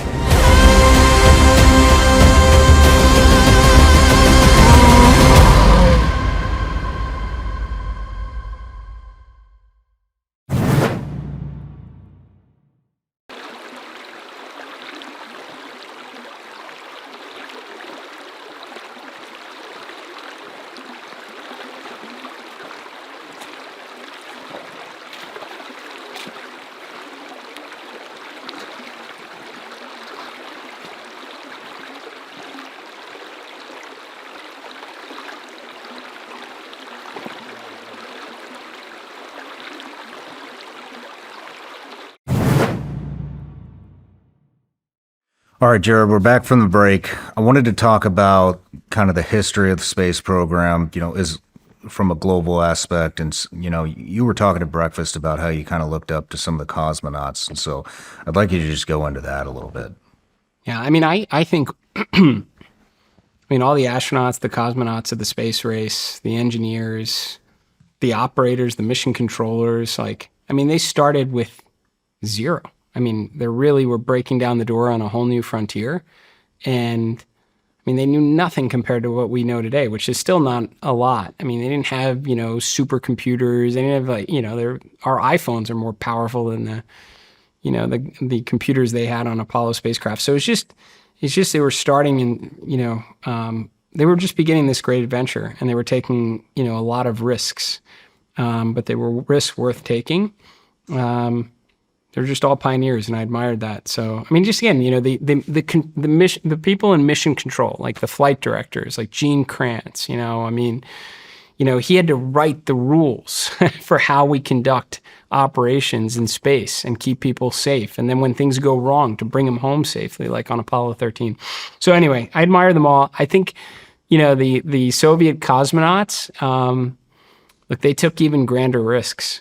We're talking over breakfast. Yuri Gagarin, so the first two American astronauts that went into space, Alan Shepard and Gus Grissom, they were suborbital flights, not too dissimilar to the Blue Origin flights now. What goes up must come down. They were in space for a matter of minutes. The first person to go into space ever, a Soviet cosmonaut, it was orbital. It was what goes up may stay up the whole damn time. It may not come back. So Yuri Gagarin, he went right to orbit. It wasn't until our third astronaut mission, when John Glenn went up, that we sent someone into orbit. And then when he re-entered, you're a meteor, crashing through the atmosphere, surrounded by a fireball. And when he came through all that, he didn't land in a spacecraft. He ejected. That's crazy. He had to eject out of that thing. And it wasn't just him. It was a lot of other cosmonauts thereafter. And they didn't tell anyone that. They had to land under parachute, under their own parachute, and the spacecraft just smashed into Earth. Wild times, man. Yeah. Yeah.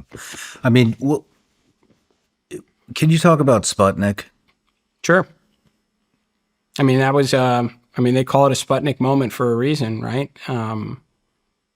Eisenhower wasn't super big into space.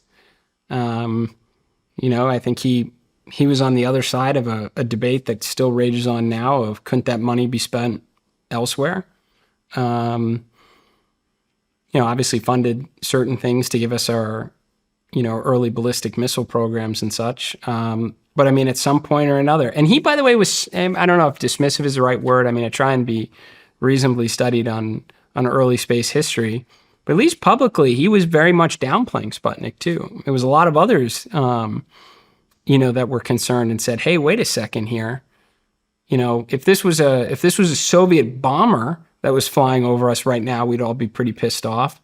But because it's a little bit higher than that, because we can't really see it, we should be okay with it. And if they can put this tiny radio beacon of a satellite above us, what else can they put above us? Could they put a nuclear weapon above us? Like, it was a very unsettling moment because we knew we overlooked something and we were behind.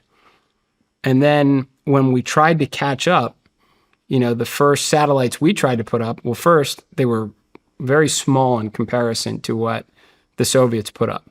So that told us already that we were at a disadvantage from like a heavy lift capability. They could put something big in space. We were going to put something like the size of a grapefruit in space. And it didn't work. Our first attempts all blew up on the pad. It was not pleasant. So it was a wake-up call, right? And when we, rallied our resources and focused it on something extraordinary, we did it. I mean, sometimes I guess, look, competition is a good thing. You just don't want to lose.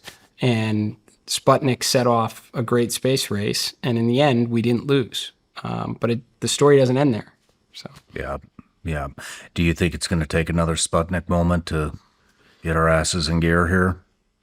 When I was at Draken, and again, our job was to be the bad guy, and I watched as years went by, and what we were replicating or attempting to replicate in terms of the Chinese threat was getting better and better and better, and it was getting scary. And we would sit around. I mean, this is like 7-8 years ago, long before I went to space, and you're at the bar talking, you're like, this is going to be a problem, right, guys? And it's like, I remember saying, and it was probably a handful of beers deep in the conversation, I was like, you know what? They're going to get back to the moon before us, and it's going to be a wake-up call, and they're going to have congressional hearings, and we are going to, all these things that we allowed to happen, the over-consolidation in the defense industry that has killed innovation, that makes things cost way too much for the warfighters and come too little, too late, it's going to fix all of that.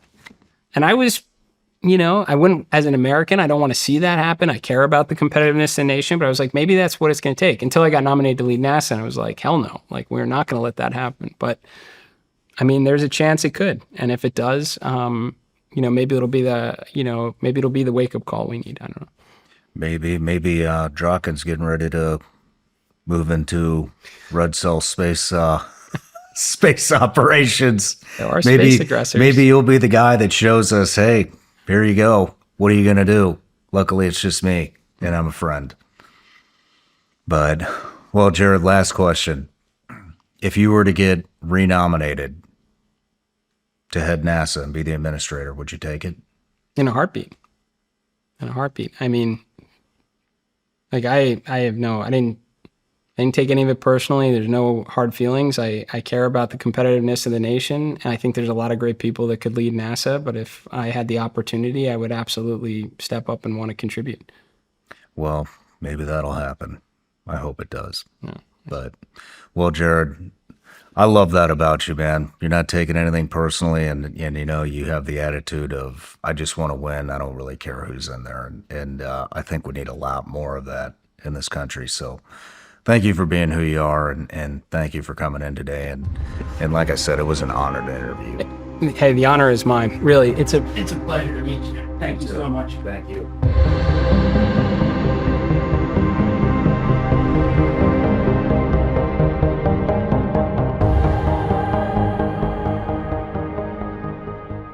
No matter where you're watching Shawn Ryan Show from, if you get anything out of this, please like, comment, subscribe, and most importantly, share this everywhere you possibly can. And if you're feeling extra generous, please leave us a review on Apple and Spotify podcasts.